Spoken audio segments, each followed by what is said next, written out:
આજની વાતનો આપણો વિષય જે વડીલોએ નક્કી કર્યો છે એ છે લવ યુ જિંદગી.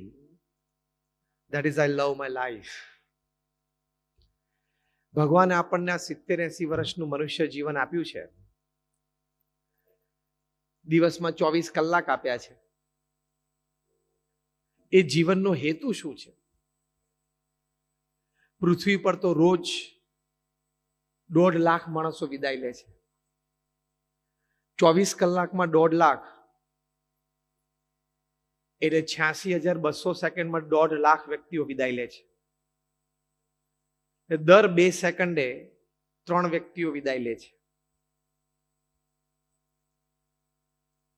1.5 લાખ વ્યક્તિઓ પૃથ્વી પરથી વિદાય લે છે. એક સુંદર વાત કોઈ વ્યક્તિએ લખી છે, વિચારકે વાત કરી છે કે main is Born crying, he leaves complaining and he dies unsatisfied. માણસ જન્મે છે ત્યારે રોતો હોય છે, ફરિયાદ કરતા કરતા જીવે છે.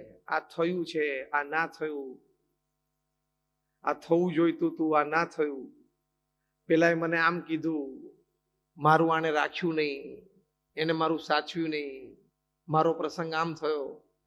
હી leaves complaining and he dies unsatisfied. મૃત્યુ સમયે અસંતોષ હોય કે પૂરું થઈ ગયું.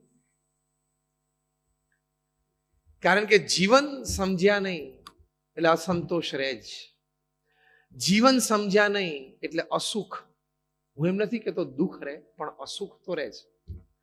જીવન સમજ્યા નહીં એટલે જીવનમાં આપણને શાંતિ પણ પ્રાપ્ત ના થાય.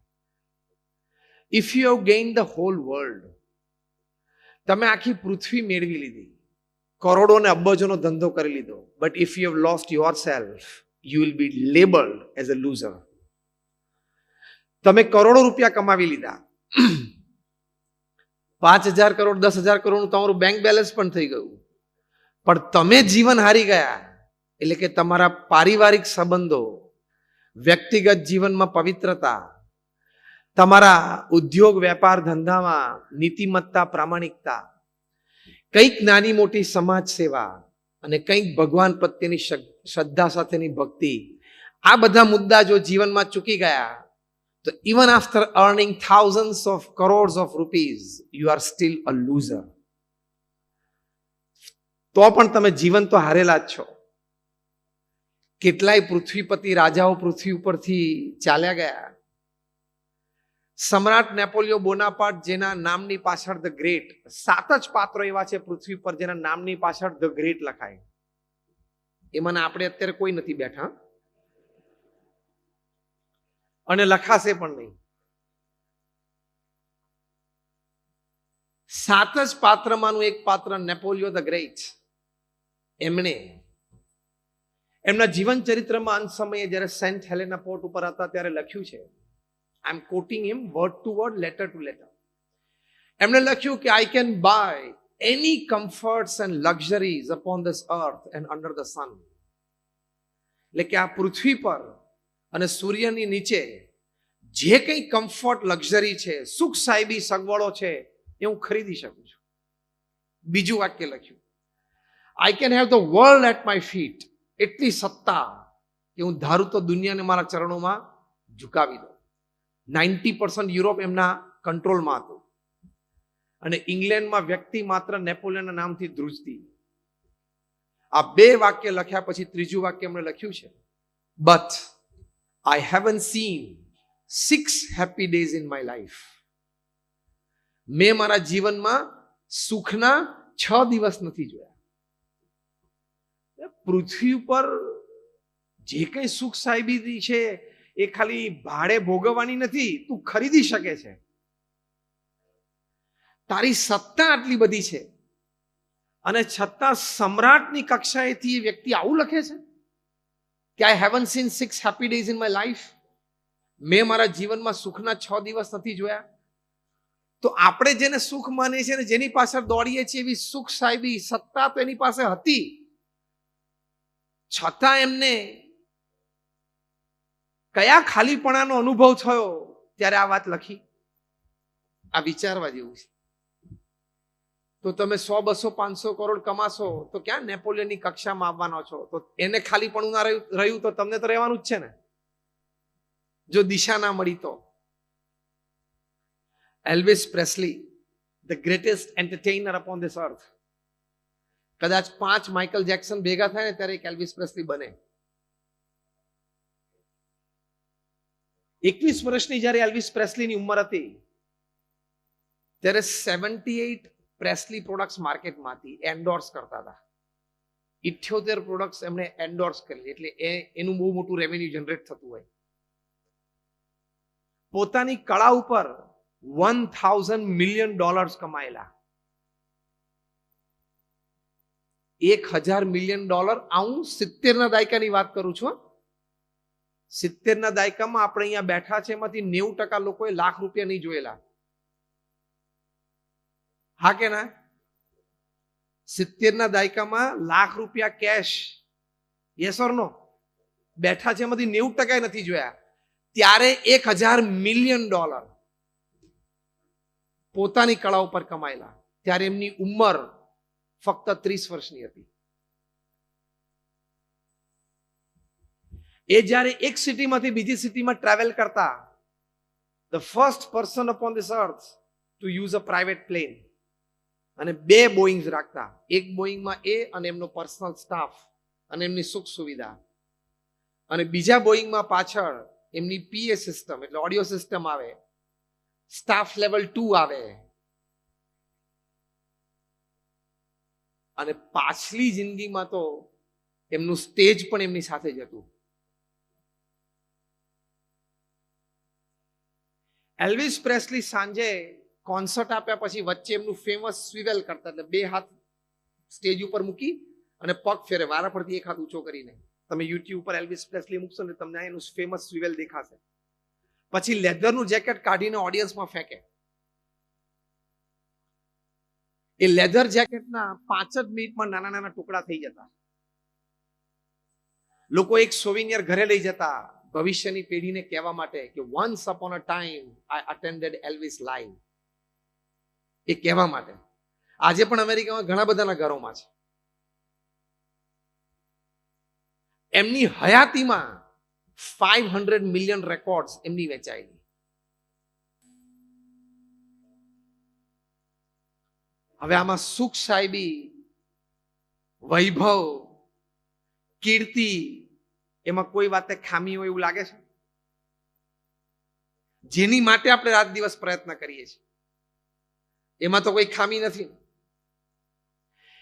એમનું ફેમસ કમ્પોઝિશન જ્યારે એકવાર વગાડતા હતા પિયાનો પર, હાઉ ગ્રેટ thou art, ત્યારે એમને સેક્રેટરીએ પૂછ્યું, sir how are you feeling? ત્યારે 2 હાથ એમણે નીચે પછાડ્યા અને બોલ્યા, અલોન. આ પ્રસંગ એમના બાયોગ્રાફર માઇક સ્ટોને એમના જીવન ચરિત્રમાં લખ્યો છે.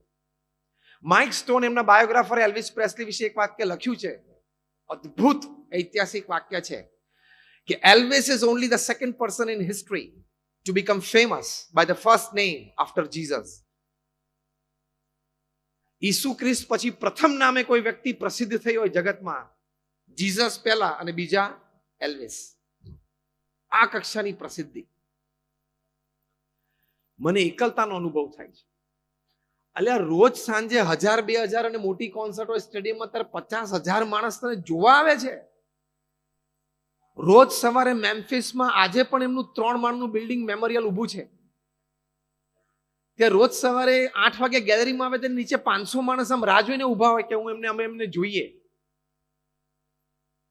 સવારે ઉઠે એટલે 500 માણસ, સાંજે 5000 માણસ, અને તને એકલતાનો અનુભવ થાય. આ જીવન વિચારવા જેવું છે. મટીરિયાલિઝમ તરફની આપણી દોટ છે ને, એમાં જીવનની ઘણી બધી રહસ્યની વાતો આપણે ચૂકી જઈએ છીએ. આ બધા ચૂકી ગયા. નેપોલિયો બોનાપાર્ટથી માંડીને એલ્વિસ પ્રેસ્લી સુધી બધા જ. અને એકલતાનો અનુભવ એમનો સાચો હતો. 16મી ઓગસ્ટ 1977, 33 વર્ષની ઉંમરે એલ્વિસ પ્રેસ્લી આત્મહત્યા કરી. At the age of 33, 16મી ઓગસ્ટ 1977, 40 સ્લીપિંગ પિલ લઈને સૂતા, સવારે ઊભા ના થયા. He died in his sleep. $1,000 million પછી માણસ આપઘાત કરે? તમે તો રાત દિવસ એની માટે જ દોડો છો. પોતાની 500 મિલિયન રેકોર્ડ્સ પછી માણસ આપઘાત કરે? આ વાત છે ને, બહુ શાંતિથી વિચારજો, મગજમાં બેસે એવી નથી આ વાત. રોજ સાંજે 5,000 ફેન્સ એને સાંભળવા માટે આવતા હોય, લાઈવ કોન્સર્ટ હોય, એ વ્યક્તિ આત્મહત્યા કરે?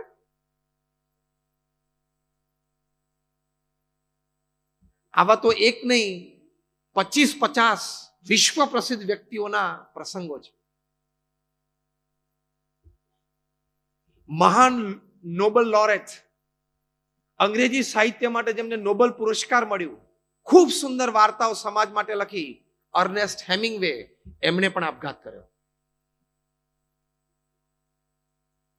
આટલી પ્રાપ્તિ પછી આ કઈ પ્રકારનો વિચાર ને ખાલીપાનો અનુભૂતિ આ લોકોને થતી હશે?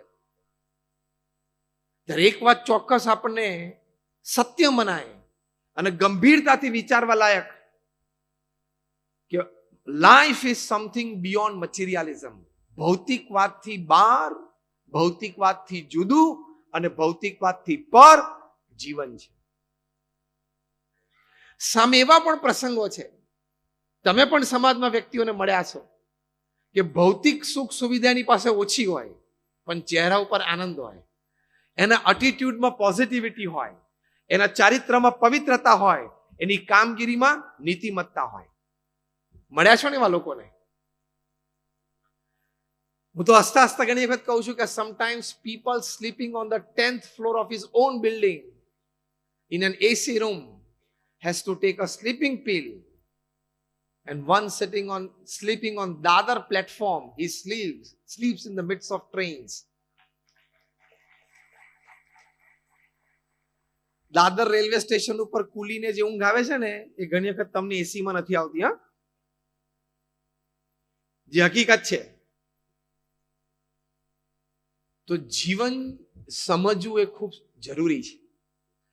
પરમ પૂજ્ય પ્રમુખ સ્વામી મહારાજને અમદાવાદમાં એક યુપીએસસી એક્ઝામ્સમાં અપિયર થતો એક યુવાન, જેને આઈએએસ બનીને કલેક્ટર બનવાની એક ખેવના હતી, સુંદર પોતાના જીવનનું એક સ્વપ્ન હતું, પોતે સક્ષમ પણ હતો.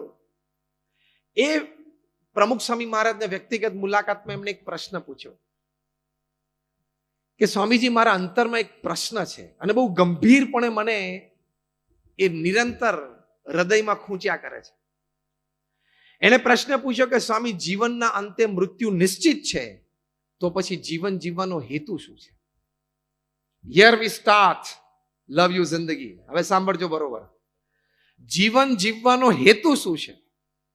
ત્યારે પ્રમુખ સ્વામી મહારાજે આપણા મહાન સત્શાસ્ત્રો, જે આપણા મહાન ઋષિ મુનિઓ કર્યા છે, એ સત્શાસ્ત્રોના ઉપદેશ પ્રમાણે, પોતાના જીવનના અનુભવ અને શાણપણ પ્રમાણે, અને એમણે જે દુનિયાના 60 દેશોમાં 18,000 ગામોમાં વિચરણ કર્યું, 2 મિલિયન 20 લાખ લોકોને વ્યક્તિગત મળીને એના પ્રશ્નનું સમાધાન આપ્યું, 7.5 લાખ પત્રો લોકો તરફથી એમને લખવામાં આવ્યા, જે એમણે વાંચ્યા અને પ્રશ્નના સ્પષ્ટ સમાધાન આપ્યા. આટલો તો જન વ્યવહાર અને લોક સંપર્કનો એમનો અનુભવ. કદાચ આપણે જેટલા બેઠા છીએ, આપણા બધાનો જનસંપર્ક અને લોક વ્યવહારનો અનુભવ ભેગો કરીએ ને, તો પણ એ કક્ષા સુધી ના પહોંચે. He was a one man organization. Pramukh Swami મહારાજ એક વ્યક્તિ સંસ્થા હતા. આટલી વિશાળ સંસ્થા એમણે ઊભી કરી. અમારા જેવા 1100 સંતોને એમણે દીક્ષા આપી. એમાંથી 750 થી પણ વધારે સંતો graduates, post graduates, chartered accountants, doctors ને એન્જિનિયર્સ છે. એમાંથી 150 થી પણ વધારે સંતો they are born American and British citizens. એમાંથી 50 થી પણ વધારે સંતો એ Harvard, Stanford, Carnegie Mellon, Yale, Kellogg આવી ઇન્સ્ટિટ્યૂટ્સમાં ભણેલા છે. અમારા ઘણા બધા સંતો 25-28 વર્ષની ઉંમરે $1,00,000, $2,00,000 સેલેરી છોડી, પોતે જન્મજાત અમેરિકન નાગરિક છોડી અને અહીંયા દીક્ષા લીધી છે. આ તો મેં તમને એટલા માટે વાત કરી કે તમને એમ ના લાગે કે નહીં ફાવ્યું હોય, નહીં જામ્યું હોય એટલે અહીંયા આવી ગયા. BAPS જુદી સંસ્થા છે. નોર્મલી લોકો સંતોને જોવે ને તેવો ભાવ થાય કે આને નહીં જામ્યું હોય, આને કઈ ફાવ્યું નહીં હોય, આ અભણ હશે, કોઈ કલ્ચરલ એજ્યુકેશનલ એકેડેમિક બેકગ્રાઉન્ડ નહીં હોય, એટલે આને એમ થયું જરા ભગવા કપડા પહેરી લઈએ તો ભારતની પ્રજા દયાળુ છે, સાંજ પડે 2 રોટલી મળી જશે. This is not that organization. અમારી સંસ્થાને યુનાઇટેડ નેશન્સમાં પરમેનન્ટ સીટ છે, યુનોમાં પરમેનન્ટ સીટ છે આ સંસ્થાને. અને તમે આ એક કેમ્પસમાં બેઠા છો, આવા 1300 કેમ્પસ પ્રમુખ સ્વામી મહારાજે સિંગલ હેન્ડેડલી ઉભા કર્યા અને એનું સફળ સંચાલન કર્યું, અને that two on charity basis. તમારી એક દુકાનમાંથી 2 દુકાન કરવી હોય તો શું થાય છે તમને ખબર છે? એક ફેક્ટરીમાંથી 2 ફેક્ટરી કરવી હોય તો શું થાય તમને ખબર છે? એક લોન હોય ને તોય તમને પજવે છે, તોય પાછો બીજી લોન માટે ઉત્સુક હોય. એટલે એકમાં મરી જઈશ એટલે અપરિગ્રહની બધી વાતો હમણાં આપણે સાંભળી છે. તમે આ પરિસ્થિતિમાં વિચારો કે પ્રમુખ સ્વામી મહારાજે 45 વર્ષ ગુરુપદે રહ્યા અને એમનું ગુરુપદ શરૂ થયું 51 વર્ષની ઉંમરે, જ્યારે લોકોને રિટાયરમેન્ટના વિચાર આવે. He started his career at 51. લૌકિક દ્રષ્ટિએ બોલવું હોય તો પ્રમુખ સ્વામી કારકિર્દી શરૂ કરી 51 વર્ષે, અને 95 વર્ષ 45 વર્ષના ગુરુપદે દર અઠવાડિયે 7મા દિવસે પ્રમુખ સ્વામી મહારાજે 45 વર્ષ સુધી એક સંસ્થા ઊભી કરીને સમાજને આપી દીધી. હવે આ મેં 1300 નું બ્રેકડાઉન કર્યું એટલે તમને વધારે અંદાજ આવે. 1300 સંસ્થાઓનું બ્રેકડાઉન કર્યું.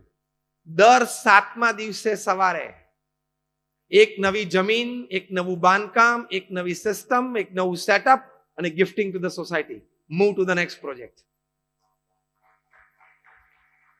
દુનિયાની કોઈ મોટી કોર્પોરેટ હોય ને એને દર 7મા દિવસે એસ્ટાબ્લિશમેન્ટ ઊભું કરવું એટલે એમના જીવનમાંથી આપણે જીવન જીવવાની શૈલી શીખવાની છે. તો આઈએસ થનાર યુવકે પ્રમુખ સ્વામી મહારાજને પૂછ્યું કે જીવનના અંતે મૃત્યુ નિશ્ચિત જ છે, તો જીવન જીવવાનો હેતુ શું છે? પ્રમુખ સ્વામી મહારાજે 5 વાત કરી એક વાક્યમાં. પહેલી વાત કરી કે જીવન જીવવાનો પહેલો હેતુ છે આપણી સાંસારિક જવાબદારીઓ બરોબર નિભાવવી. આપણી પ્રથમ મોટી જવાબદારી છે. As a responsible parent, as a responsible brother or a sister, as a responsible neighbor or a relative, as a responsible friend or a society member, આપણે આપણી તમામ જવાબદારીઓ બરોબર નિભાવવી જોઈએ. બીજી વાત પ્રમુખ સ્વામી મહારાજે કરી કે જે પણ વ્યવસાય, નોકરી, ધંધો તમે કરતા હો એમાં નીતિમત્તા અને પ્રામાણિકતા રાખજો અને સત્શાસ્ત્ર પ્રમાણે પવિત્ર જીવન જીવજો. આ 2 ઉપદેશ જે પ્રથમ અને દ્વિતીય સ્થાને પ્રમુખ સ્વામી મહારાજે મૂક્યા એ સંબંધી ઘણી બધી વાતો આપણે આજે સમજવાની છે. કે આપણે જે નોકરી, ધંધો, વેપાર કરીએ છીએ એમાં પુરુષાર્થ સારો કરીએ છીએ, પણ 2 વાતનો થોડોક અભાવ રહી જાય છે. ભવિષ્યના વિચારનો એક અભાવ, અને બીજો અભાવ રહી જાય છે થોડી નીતિમત્તા, પ્રામાણિકતા અને નૈતિકતામાં. પુરુષાર્થ તો આપણે બધા કરીએ છીએ, અને પુરુષાર્થ એ કુદરતે જીવ પ્રાણી માત્રમાં આ સૃષ્ટિ સર્જનમાં મૂકેલું છે. આફ્રિકાના જંગલ માટે એક કહેવત છે કે રોજ સવારે જ્યારે સિંહ જાગે ત્યારે જે ધીમામાં ધીમું હરણ હોય ને એના કરતા થોડુંક ઝડપી તો એને દોડવું પડે તો એ સાંજ જોવે, નહીં તો ભૂખ્યો મરે. અને જે ધીમામાં ધીમું હરણ હોય ને એને પણ રોજ સવાર પડે એટલે ઝડપીમાં ઝડપી જે સિંહ હોય ને એના કરતા થોડુંક તો ઝડપી દોડવું પડે, નહીં તો એ સાંજ નહીં જોવે. નીચે કન્ક્લુઝનમાં બહુ સરસ વાત લખી છે. So whether you are the lion or the deer, when the morning rises you have to run. સૂર્યોદય થાય એટલે હરણ હોય કે સિંહ હોય દોડવું તો પડે જ. એટલે એમાં આપણે કોઈ ઉપદેશની જરૂર નથી, આપણે દોડીએ છીએ. પણ હવે કેવી રીતે દોડીએ છીએ ને એ સમજવાનું છે.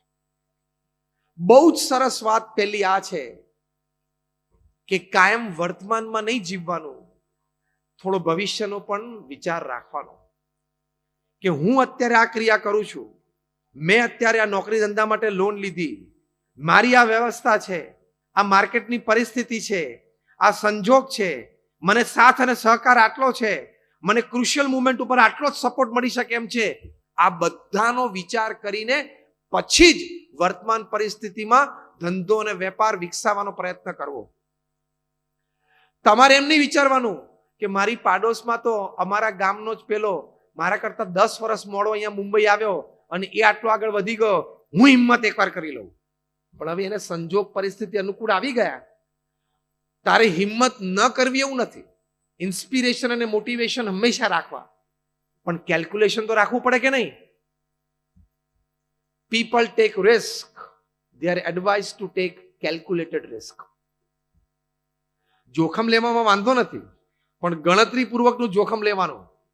દુનિયાના સૌથી મોટા મેનેજમેન્ટ ગુરુ સ્ટીફન કોવી, એમણે 7 Habits of Highly Effective People એ પુસ્તક લખ્યું છે. દુનિયાના 3000 સફળ બિઝનેસમેનને મળ્યા. ખાલી બિઝનેસમેન તરીકે સફળ નહોતા, they were successful in all walks of life. They were successful as a father, as a brother, as a mother, as a sister, as a relative, as a friend. બધી રીતે સફળ હતા. એવા 3000 વ્યક્તિઓને 5 ખંડ ઉપર દુનિયાના 100 દેશોમાં બહુ સિલેક્શન કરીને મળ્યા. એમની સાથે 2-4 દિવસ રહ્યા, એમની રહેણી કહેણી, રીતભાત, વિચારધારા જોઈ અને એમના ઇન્ટરવ્યુ પણ લીધા. પછી આ પુસ્તક લખાણું છે. એટલે બહુ જ કિંમતી સલાહ એમના તરફથી છે કે આ 3000 સફળ વ્યક્તિઓના જીવનમાં મેં આ 7 આદતો કોમન જોઈ છે. એમાં બીજી આદત જેમને લખી છે, સેકન્ડ હેબિટ લખી છે ને, એ આપણે અત્યારે આજે મુદ્દો વાત કરી રહ્યા છીએ છે begin with the end in mind. બહુ જ સરસ આદત લખી છે, begin with the end in mind. કે તમે કોઈ પણ સંબંધ શરૂ કરો, કોઈ પણ એક ક્રિયા શરૂ કરો, કોઈ પણ એક વેપાર શરૂ કરો, તો અંતિમ અંજામ તમે જે ટ્રેક લઈ રહ્યા છો એમાં શું શું આવી શકે છે એ શક્યતા સ્પષ્ટપણે તમે લખો. આપણે બહુધા શું હશે, થઈ જશે, નહીં વાંધો આવે, એકવાર કૂદી પડવું, એમ ના થાય. એવું થતું 70-80 ના દાયકામાં. હવે સ્પર્ધાત્મક જમાનામાં બહુ જ ગણતરી કરવી જરૂરી છે. Am I right or wrong? So begin with the end in mind. આ સ્ટીફન કોવીએ 7 Habits of Highly Effective People પુસ્તકમાં લખ્યું છે. જો તમે આડેધડ બિઝનેસ ચાલુ કરો તો ચોક્કસ તકલીફ આવે, તકલીફમાંથી મૂંઝવણ આવે, મૂંઝવણ બધી ઘેરાવા માંડે, એટલે ખોટું પગલું લેવાનું મન થઈ જાય. થાય છે ને સમાજમાં ઘણી વખત. 2500 આઉટલેટ આખી ઇન્ડિયામાં હતા. એ વ્યક્તિને શું તકલીફ પડી હશે કે સુસાઇડ કર્યો? સ્ટોરી યાદ આવી ગઈ? 15,000 કરોડની એસેટ્સ હતી અને 8 થી 10,000 કરોડની લાયબિલિટીઝ હતી. બધી એસેટ્સ બેંકમાં મૂકી અથવા તો વેચીને લાયબિલિટીઝ બધી પૂરી કરે તોય 5,000 કરોડની એસેટ્સ, એફડી, જ્વેલરી, વોટેવર ગણો, 5,000 કરોડ તો એમને હતા. આખી જિંદગી 10 મર્સિડીઝ, 10 ડ્રાઈવર, 10 શેફ, 10 નોકર લઈને બંગલામાં, ફાર્મ હાઉસમાં રહી શકે. 5,000 કરોડ એટલે he committed suicide. ખબર છે કે એક આઉટલેટ હજી પાર લેવલ ઉપર નથી પહોંચ્યું તો બીજું શું કામ ખોલે છે? ખાલી કેવડાવવા માટે? જે ફંક્શનમાં રોજ સાંજે જાય ત્યાં પરિચય આપવા માટે કે આ વ્યક્તિ જે મંચ ઉપર બેઠા છે, 2500 આઉટલેટ એમને ઇન્ડિયામાં છે, બસ એટલું કેવડાવવા માટે? સામે કેટલો સ્ટ્રેસ, કેટલું પ્રેશર. તમારા 40% આઉટલેટમાં તમારે દર મહિને પૈસા નાખવા પડતા હોય તો શું કામ પણ તું નવું ઊભું કરે છે? આ પહેલું ગાંઠપણ. સ્ટીફન કોવે શું શીખવાડ્યું? Begin with the end in mind. આ બહુ મોટો એક કેસ સ્ટડી થઈ ગયો ઇન્ડિયામાં. CCD, it's a big case study. એટલે તમે એકની બીજી દુકાન કરો, બીજાની ત્રીજી કરો, પાંચમાની છઠ્ઠી કરો, એની ના નથી, પણ ગણતરી રાખજો અને વિચાર રાખજો, મને કહેવામાં આવ્યું છે કે આ મુદ્દો તમે મુખ્ય આધારભૂત બોલજો.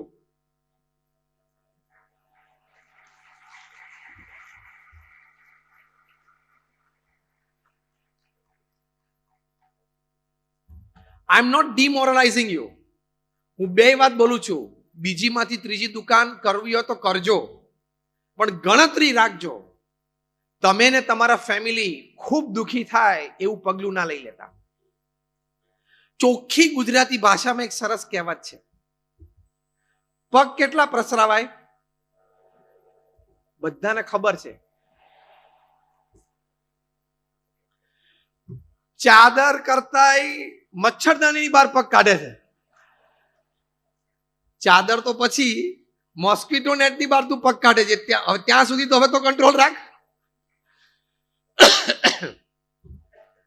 ખબર છે કે જેટલી ચાદર હોય એટલો જ પગ પસરાવાય, પણ બધાને સીધી નજર અંતિલિયા ઉપર આવે છે કે હી કેન રીચ ધેર. હું એનો 10% તો બની જ શકું છું. હું બુદ્ધિ શક્તિ આવડત એ ઇન્સ્પિરેશન માટે ખૂબ સાચી ને સારી વાત છે, પણ inspiration is one thing, practically putting your foot on ground is another thing. એનું બેલેન્સ એ ખૂબ જરૂરી છે, નહીં તો આ પ્રસંગ ન બને. આવા તો ઘણા બધા, એક મોટી વાત હોય એટલે ન્યૂઝપેપરમાં આવી જાય, આવા ઘણા નાના મોટા સમાજોમાં નાના મોટા પ્રસંગ બને છે. એટલે પહેલી અગત્યની વાત આ છે.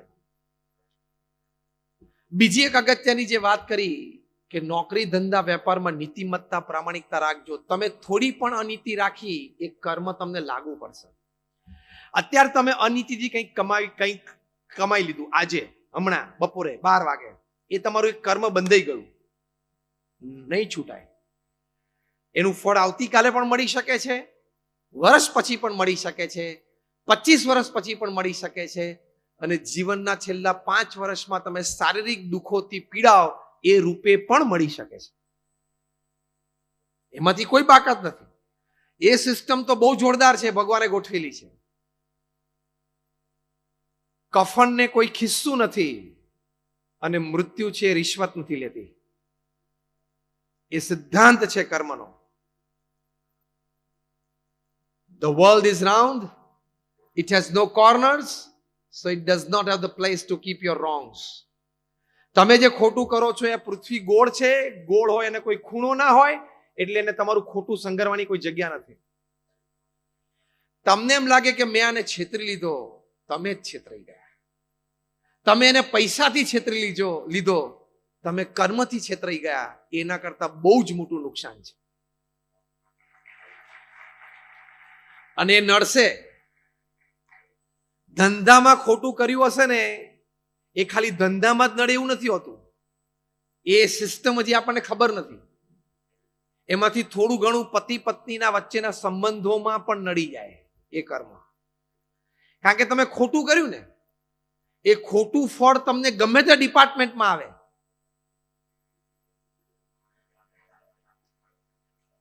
આ તમને એક નવો કોન્સેપ્ટ ઘણાને ખ્યાલ આવ્યો હશે આજે, કે મેં ધંધામાં ખોટું કર્યું ને ખોટા પૈસા લીધા એટલે કદાચ મારે પૈસાની થોડીક ખોટ જાય એવું નથી. પૈસાની ખોટ ના પણ જાય, પણ એ ખોટું કરેલું રિફ્લેક્શન હસબન્ડ વાઇફના રિલેશન્સમાં પણ આવી જાય અને ડિવોર્સ પણ શક્ય છે. દુકાનમાં ગ્રાહક સાથે કરેલું ખોટું એ ઘરે ડિવોર્સમાં રિફ્લેક્ટ થાય એ પણ સત્ય છે. તમારો સંતાન તમારે ત્યાં અથવા તમારો ગ્રેન્ડ ચાઇલ્ડ મંદ બુદ્ધિનો જન્મે એ પણ શક્ય છે. આ કર્મના ફળ છે બધા. તમને એમ થાય કે અમારે ત્યાં કેમ આવું મંદ બુદ્ધિનું બાળક જન્મ્યું, પણ તે 20 વર્ષથી દુકાનમાં ઘણું ખોટું કર્યું છે, એટલે એનું રિફ્લેક્શન અહીંયા આવ્યું. તમને એમ થાય કે મારા ઘરમાં મારા પત્ની કે મારો ભાઈ કે મારો દીકરો કે મારી દીકરી બહુ બીમાર રહ્યા કરે છે, એ પણ ક્યાંક ખોટું તમે અથવા એને કરેલું છે એનું રિફ્લેક્શન છે. બાકી ભગવાનને તમારી સાથે શું વેર કે આપણને ખોટું, આપણે આપણા 2 સંતાનોનું ખરાબ ઈચ્છીએ છીએ? તો ભગવાનના આપણે સંતાનો છે, વયમ અમૃતસ્ય પુત્ર. ભગવાન શું કામ આપણું ખોટું ઈચ્છે? અને એમને ક્યાં આપણી જોડે વેર બાંધવું છે? 7 અબજની વસ્તી છે, તને ઓળખતાય નથી. આમ ભગવાન બધાને જાણે છે, બાકી કે તારી સાથે વેર લેવું નથી એ ભાવનાથી બોલું, તને ઓળખતા નથી. અને તારી હેસિયત શું? ધારો કે અમેરિકન એમ્બેસીએ તમને 4થી વખત રિજેક્ટ કર્યા, તો તમે કરી શું લો? મને કહો. કાંઈ ના થાય. અને તમે ઘેર બેઠા લાઉડ સ્પીકર રાખીને ધારો કે ડોનાલ્ડ ટ્રમ્પ સાહેબને 2 ગાળો દઈ દીધી, તો તમારી ગાળો અમેરિકન એમ્બેસી કે ટ્રમ્પ સુધી પહોંચે? તો ભગવાન સુધી ક્યાંથી પહોંચે? આટલી નથી પહોંચતું. એટલે ભગવાન તો દયાળુ છે, તો સારું જ આપણું કરવા ઈચ્છે છે, પણ આપણા કર્મ એટલા એવા હોય છે, એમાંથી પણ એ મિનિમાઇઝ કરે છે. એજ્યુકેશન સિસ્ટમમાં પણ સિસ્ટમ છે, તમે 6 માંથી 5 સબ્જેક્ટમાં પાસ હોય ને 6થા સબ્જેક્ટમાં 30 આવ્યા હોય તો 30 + 5 કરીને કોન્ડોન કરીને પાસ કરે છે. ગ્રેસ માર્ક તો ત્યાંય આપે છે. તો આ તો બિચારા ગ્રેસ માર્ક આપવા તૈયાર છે, પણ એટલો તો લાયકાત રાખ. તને ગ્રેસ માર્ક આપે એટલી તો લાયકાત રાખ.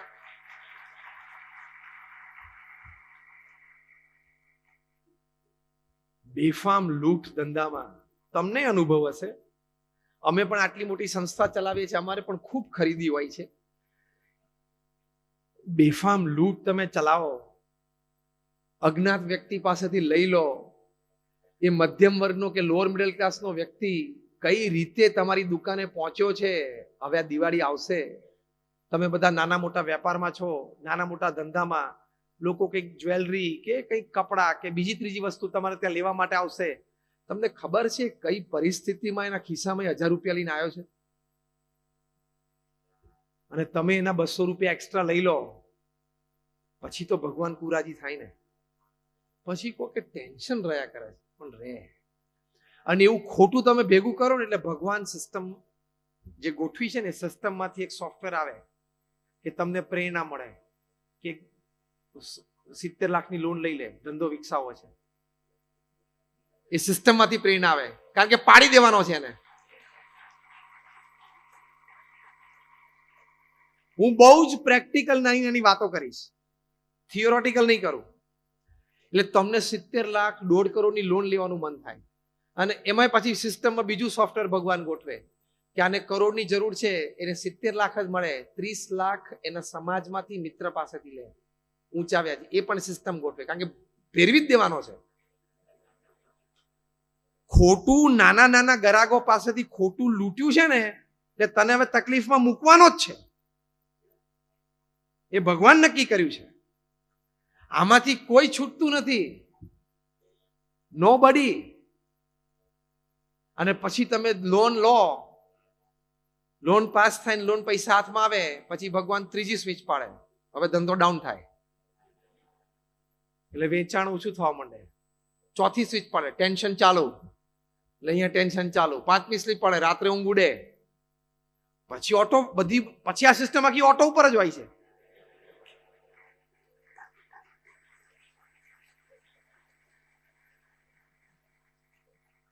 તને જે કરોડ રૂપિયાની લોનની વિચાર આવ્યો ને, એ આ કર્મના જે થિયરી છે ને, એ ભગવાને ગોઠવી છે. અને તને હવે ભેરવી જ દેવાનો છે, તને 10 વર્ષ પાડી જ દેવાનો છે. એ ભગવાને જ નક્કી કર્યું છે, કારણ કે તારા કર્મ એવા છે. તો બહુ જ ધ્યાન રાખજો. નીતિમત્તા અને પ્રામાણિકતામાં ચૂક આવશે તો પ્રશ્ન તો આવશે જ. અને મેં કહ્યું એમ, પ્રશ્ન ગમે તે રૂપે એનું ફળ આવી જાય. પાણી ક્યાંક ભરાણું હોય તો ગમે ત્યાંથી છૂટે છે ને, જ્યાં જગ્યા મળે ત્યાંથી છૂટે. એમ ખરાબ કર્મ ભેગા થશે ને, તેનું ફળ ગમે ત્યાં આવશે. ઘરમાં કોકને બીમારી, પતિ પત્નીમાં ડિવોર્સ, એકાદાનો સુસાઇડ, મંદ બુદ્ધિ વાળો છોકરો જન્મે, દીકરા સ્કૂલમાં ભણે નહીં, દીકરા 18-20 વર્ષની ઉંમરે દીકરા દીકરી કઈ મોટી ભૂલ કરી બેસે. આ બધું જ શક્ય છે. અને આપણે અહીંયા બેઠા છીએ અને ભગવાને ઘણા સુખી કર્યા છે, તો શું કામ ખોટું કરવું? And even if you have $100 million in your bank account, when you die, it doesn't come with you. આંખ બંધ કરો એટલે 100 કરોડ હોય કે ભિખારી હોય, શું ફેર પડે છે?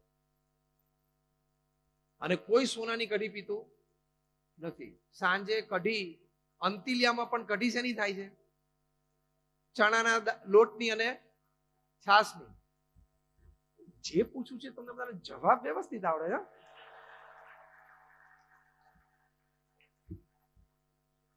નાગજીભાઈ બરોબર?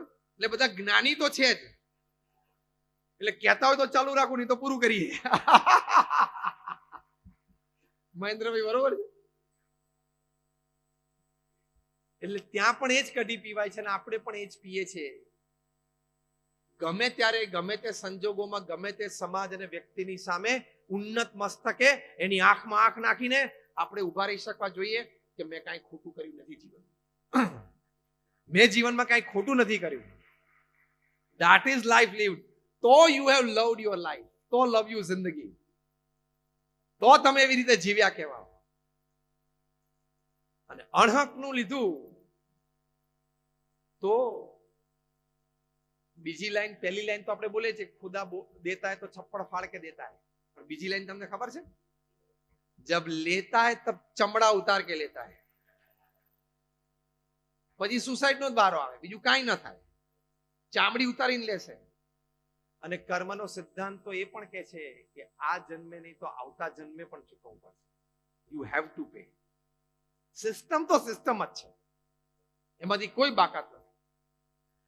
જૈન સંપ્રદાય પણ કર્મના સિદ્ધાંતમાં ભરપૂર માને છે. અમે સ્વામિનારાયણ સંપ્રદાય પણ કર્મના સિદ્ધાંતમાં ભરપૂર માનીએ છીએ. 100% બે બાજુ છે. એટલે આપણે આજે આ બંને વાત કરીએ છીએ. એટલે બીજી વાત આ છે કે નીતિમત્તા અને પ્રામાણિકતામાં કોઈ દિવસ ચૂક ના રાખશો. નહીં તો તમે ગમે તે હો, ગમે ત્યાં હો, ગમે તે પદ પ્રતિષ્ઠા પર હો, પ્રશ્ન આવી શકે છે. તમે 5-7 દિવસ સીબીઆઈ સાથે રહી શકો છો, 15-20 દિવસથી તમે તિહારમાં છો અને ઈડી તમારી રાહ જોવે છે.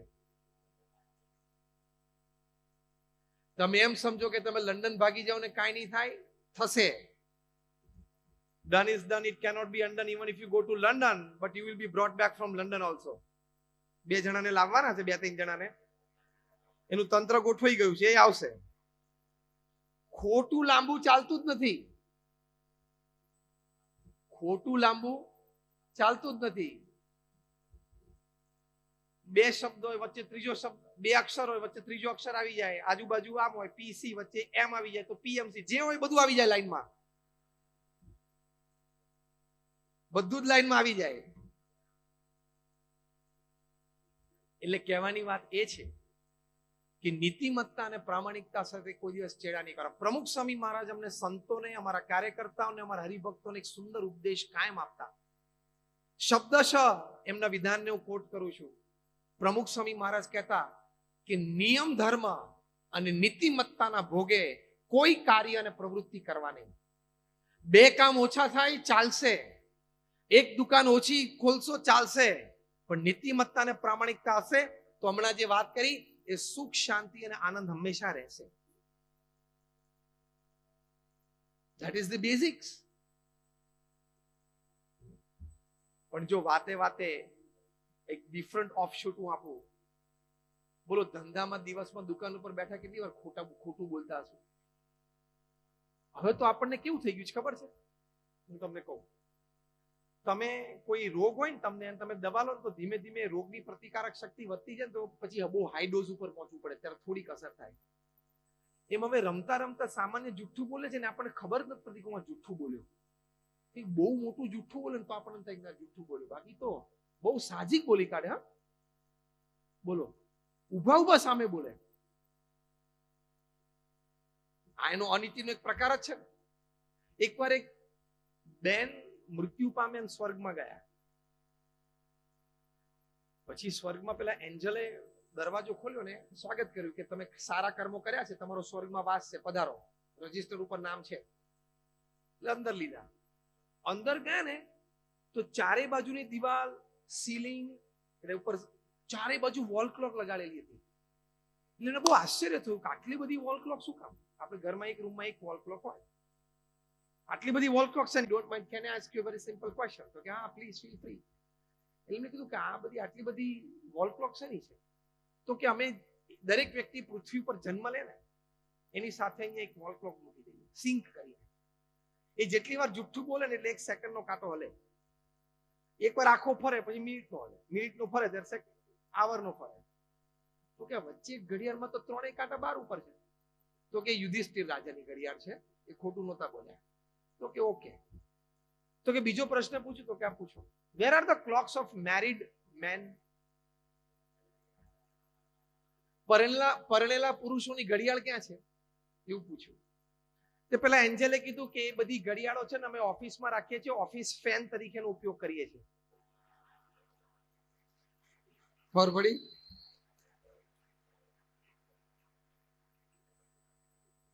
બહુ સ્પીડમાં ફરે છે. તો કે can I ask you a third question? તો કે યસ. તો કે where are the clocks of married women? પરણેલી સ્ત્રીઓની ઘડિયાળ ક્યાં છે? તો કે એ અમે ઓફિસની બહાર રાખીએ છીએ, ઇલેક્ટ્રિક જનરેટર તરીકેનો ઉપયોગ કરીએ છીએ. ખોટું બોલવામાં એટલી મજા આવે, કાંટા કેટલા સ્પીડમાં ફરે ખબર છે? ખોટું કરશો ને બધા કાંટા ત્યાં ફરે જ છે. હા, એની ગણતરી ચાલે જ છે. આ તો વચ્ચે એક ખાલી આનંદદાયી વાત, પણ જો આટલું બધી અનિયમિતતા અને અપ્રામાણિકતા ચાલે પછી નાના મોટા પ્રશ્ન આવવાના છે. અને એકવાર અપ્રામાણિકતાનો પ્રશ્ન આવ્યો ને, જીવન બગડશે, પરિવાર દુખી થશે, પ્રતિષ્ઠા ગુમાવશો, ધંધો ગુમાવશો, બધું જ થશે. માટે એમાં અતિશય સાવધાની રાખજો. પ્રમુખ સ્વામી મહારાજ આટલું જાહેર જીવન જીવ્યા, 80 વર્ષનું જાહેર જીવન, 8 દાયકા.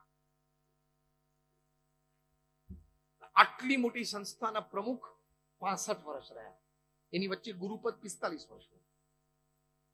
અમારી સંસ્થામાં કોઈ ઇલેક્શન નથી, સિલેક્શન હોય 250 વર્ષથી. પ્રમુખ સ્વામી મહારાજ 65 યર્સ પ્રેસિડેન્ટ રહ્યા. દુનિયામાં મને એક સંસ્થા લઈ આવો, એક કે જેના પ્રમુખ 65 વર્ષ, 10 વર્ષ રહ્યા એવી પણ કોઈ ભાગ્ય સંસ્થાઓ છે. અને નાની નહીં હો, પેલા શેરીમાં 2 જણા મેમ્બરો એવા નહીં, આટલી મોટી હ્યુજ ઇન્ટરનેશનલ ઓર્ગેનાઇઝેશન. અમારો એટલો પ્રેમ આદર એમના પ્રત્યે હજી રહે. તો કેમ આટલું કાર્ય કર્યા પછી, આટલા લોકો સાથે હળ્યા મળ્યા પછી, આટલા લોકોની વચ્ચે રહ્યા પછી, આટલા લોકો સાથે કામ કર્યા પછી, he could be the president of the organization for 65 years unchallenged, no controversy. પ્રમુખ સ્વામી મહારાજને એક વાત પૂછ્યું કે કયો વિચાર તમારા મનમાં હંમેશા રહે છે? જેનો હમણાં ઉલ્લેખ મહેન્દ્રભાઈએ કર્યો, કયો વિચાર તમારા મનમાં હંમેશા રહે છે? ત્યારે પ્રમુખ સ્વામી મહારાજ બોલ્યા કે જે વિચાર મને ક્યારેય નથી આવ્યો હું તમને કહું, and that was more interesting. અને હૃદયથી બોલ્યા કે કોઈનું પણ અહિત થાય એવો વિચાર મને જીવનમાં ક્યારેય નથી આવ્યો. આમાં બીજો પણ સિદ્ધાંત છે, the world is round. તમે સદભાવના વ્યક્ત કરશો ને, it has to come back as energy to you. તમે સવારે ઉઠીને પ્રાર્થના કરો ને, તમે ભગવાન મહાવીર સ્વામીને માનો છો, એ તમારા ઈષ્ટદેવ છે, તો તમે એને પ્રાર્થના કરો ને કે મારા સમાજનું સારું થાય. કદાચ એ વાક્ય બોલવામાં આપણને તકલીફ નથી પડતી, પણ મારા ભાઈનું કે મારા શાળા બનેવીનું સારું થાય એમાં બહુ તકલીફ પડે છે. થોડી બરોબર ચાવી આપું છું ને, મારા કાકાના દીકરો ભાઈ છે એનું સારું થાય, તમે સારું ઈચ્છો, it can come back as energy, it can come back as luck, it can come back as destiny. તમે સારું ઈચ્છો તો સારું તમને મળશે જ. એક એટ્રેક્શન હોય છે. તમારું હૃદય શુદ્ધ અને પવિત્ર હોય તો રિસોર્સિસ એટ્રેક્ટ થશે જ.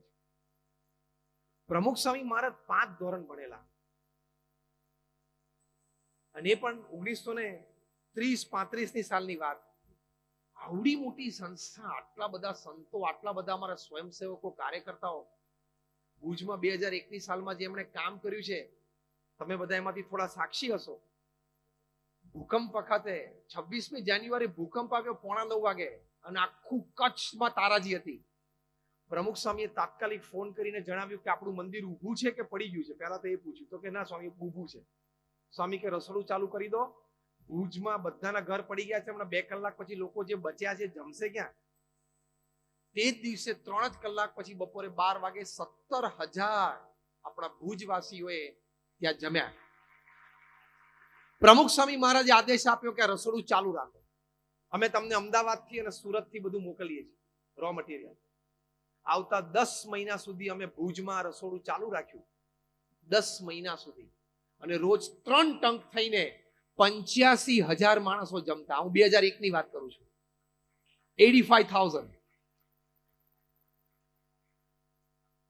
ચોથે જ દિવસે એટલે 30મી જાન્યુઆરી 2001 ના દિવસે પ્રમુખ સ્વામી મહારાજે મુંબઈથી મુન્દ્રા પોર્ટ ઉપર 800 ટનનું જહાજ મૂકી દીધું. ચોથે દિવસે ત્યાં પહોંચી ગયું 800 ટનનું જીવન જરૂરિયાતનું મટીરિયલ. અને અમે 150 સંતો, હું પણ ત્યાં સેવામાં હતો, મેં પ્રત્યક્ષ નિહાળેલો રિપોર્ટ તમને આપું છું, અનુભવેલો. અમે પણ ત્યાં ગામો ગામ ફરીને લોકોને રિલીફ કીટ આપતા. એ 509 ગામોમાં, કચ્છમાં અને છેક મોરબી વાંકાનેર સુધી અમે 509 ગામોમાં એક અઠવાડિયામાં રિલીફ મટીરિયલ આપી દીધું. પછી પુનર્વસનની વાત આવી. કચ્છમાં આ ભૂકંપમાં પુનર્વસનમાં બીએપીએસ સંસ્થાને પ્રમુખ સ્વામી મહારાજે 9 ગામ દત્તક લીધા, 1500 ઘર બાંધી આપ્યા 2002-03માં, અને બધાને પ્રેમથી આપી દીધા. બીજી 42 બીજા ગામોમાં એક એક આઈટમ કરી આપી. કોઈને સ્કૂલ બાંધી આપી, કોઈને કોઈ હેલ્થ સેન્ટર બાંધી આપ્યું, કોઈને પાણીની ટાંકી બાંધી આપી. એ બીજા 42 ગામોમાં. પણ 9 ગામો તો સંપૂર્ણ રેનોવેટ. આ ભાવનાથી એમણે સેવા કરી. એમના હૃદયમાં શુદ્ધ ભાવનાથી તે વખતે અમારા નાના મોટા દાતાઓ દેશ પરદેશમાં બધા કહેતા કે ભારતના એક ભૂતપૂર્વ પ્રધાનમંત્રી શ્રી એમ કહેતા કે અમે કેન્દ્ર સરકારમાંથી એક રૂપિયો છોડીએ છીએ ત્યારે એકચ્યુઅલ લાભાર્થી સુધી પહોંચતા 15 પૈસા થઈ જાય છે. એ રેફરન્સ સાથે લોકો પ્રમુખ સ્વામી મહારાજની વાત કરતા કે અમે પ્રમુખ સ્વામી મહારાજ અને બીએપીએસ સંસ્થાને 1 રૂપિયો દાનમાં આપીએ છીએ, એ એકચ્યુઅલ લાભાર્થી સુધી પહોંચતા ₹1.25 રૂપિયો થઈ જાય છે. તો આટલું મોટું કામ એક 5 ધોરણ ભણેલી વ્યક્તિ, આ તો મેં તમને કચ્છના ભુજના એક ભૂકંપ રાહત કાર્યની વાત કરી. આ લેવલના મેગા પ્રોજેક્ટ્સ પ્રમુખ સ્વામી મહારાજ એમના જીવનમાં 200 થી પણ વધારે કર્યા છે. આ લેવલના મેગા પ્રોજેક્ટ્સ. કેમ? હૃદયમાં નીતિમત્તા, પ્રામાણિકતા, પવિત્રતા અને દરેકનું હિત થાય એવી ભાવના અને પ્રવૃત્તિ. તો તમારે પૈસા એમનેમ આવે, માણસો એમનેમ આવશે, રિસોર્સિસ એમનેમ આવશે. તો ધંધામાં રાખજો. તમે અનીતિથી થોડુંક કમાવ છો, તમે કેમ ભગવાનને ચાન્સ નથી આપતા મજબૂર થવાનો?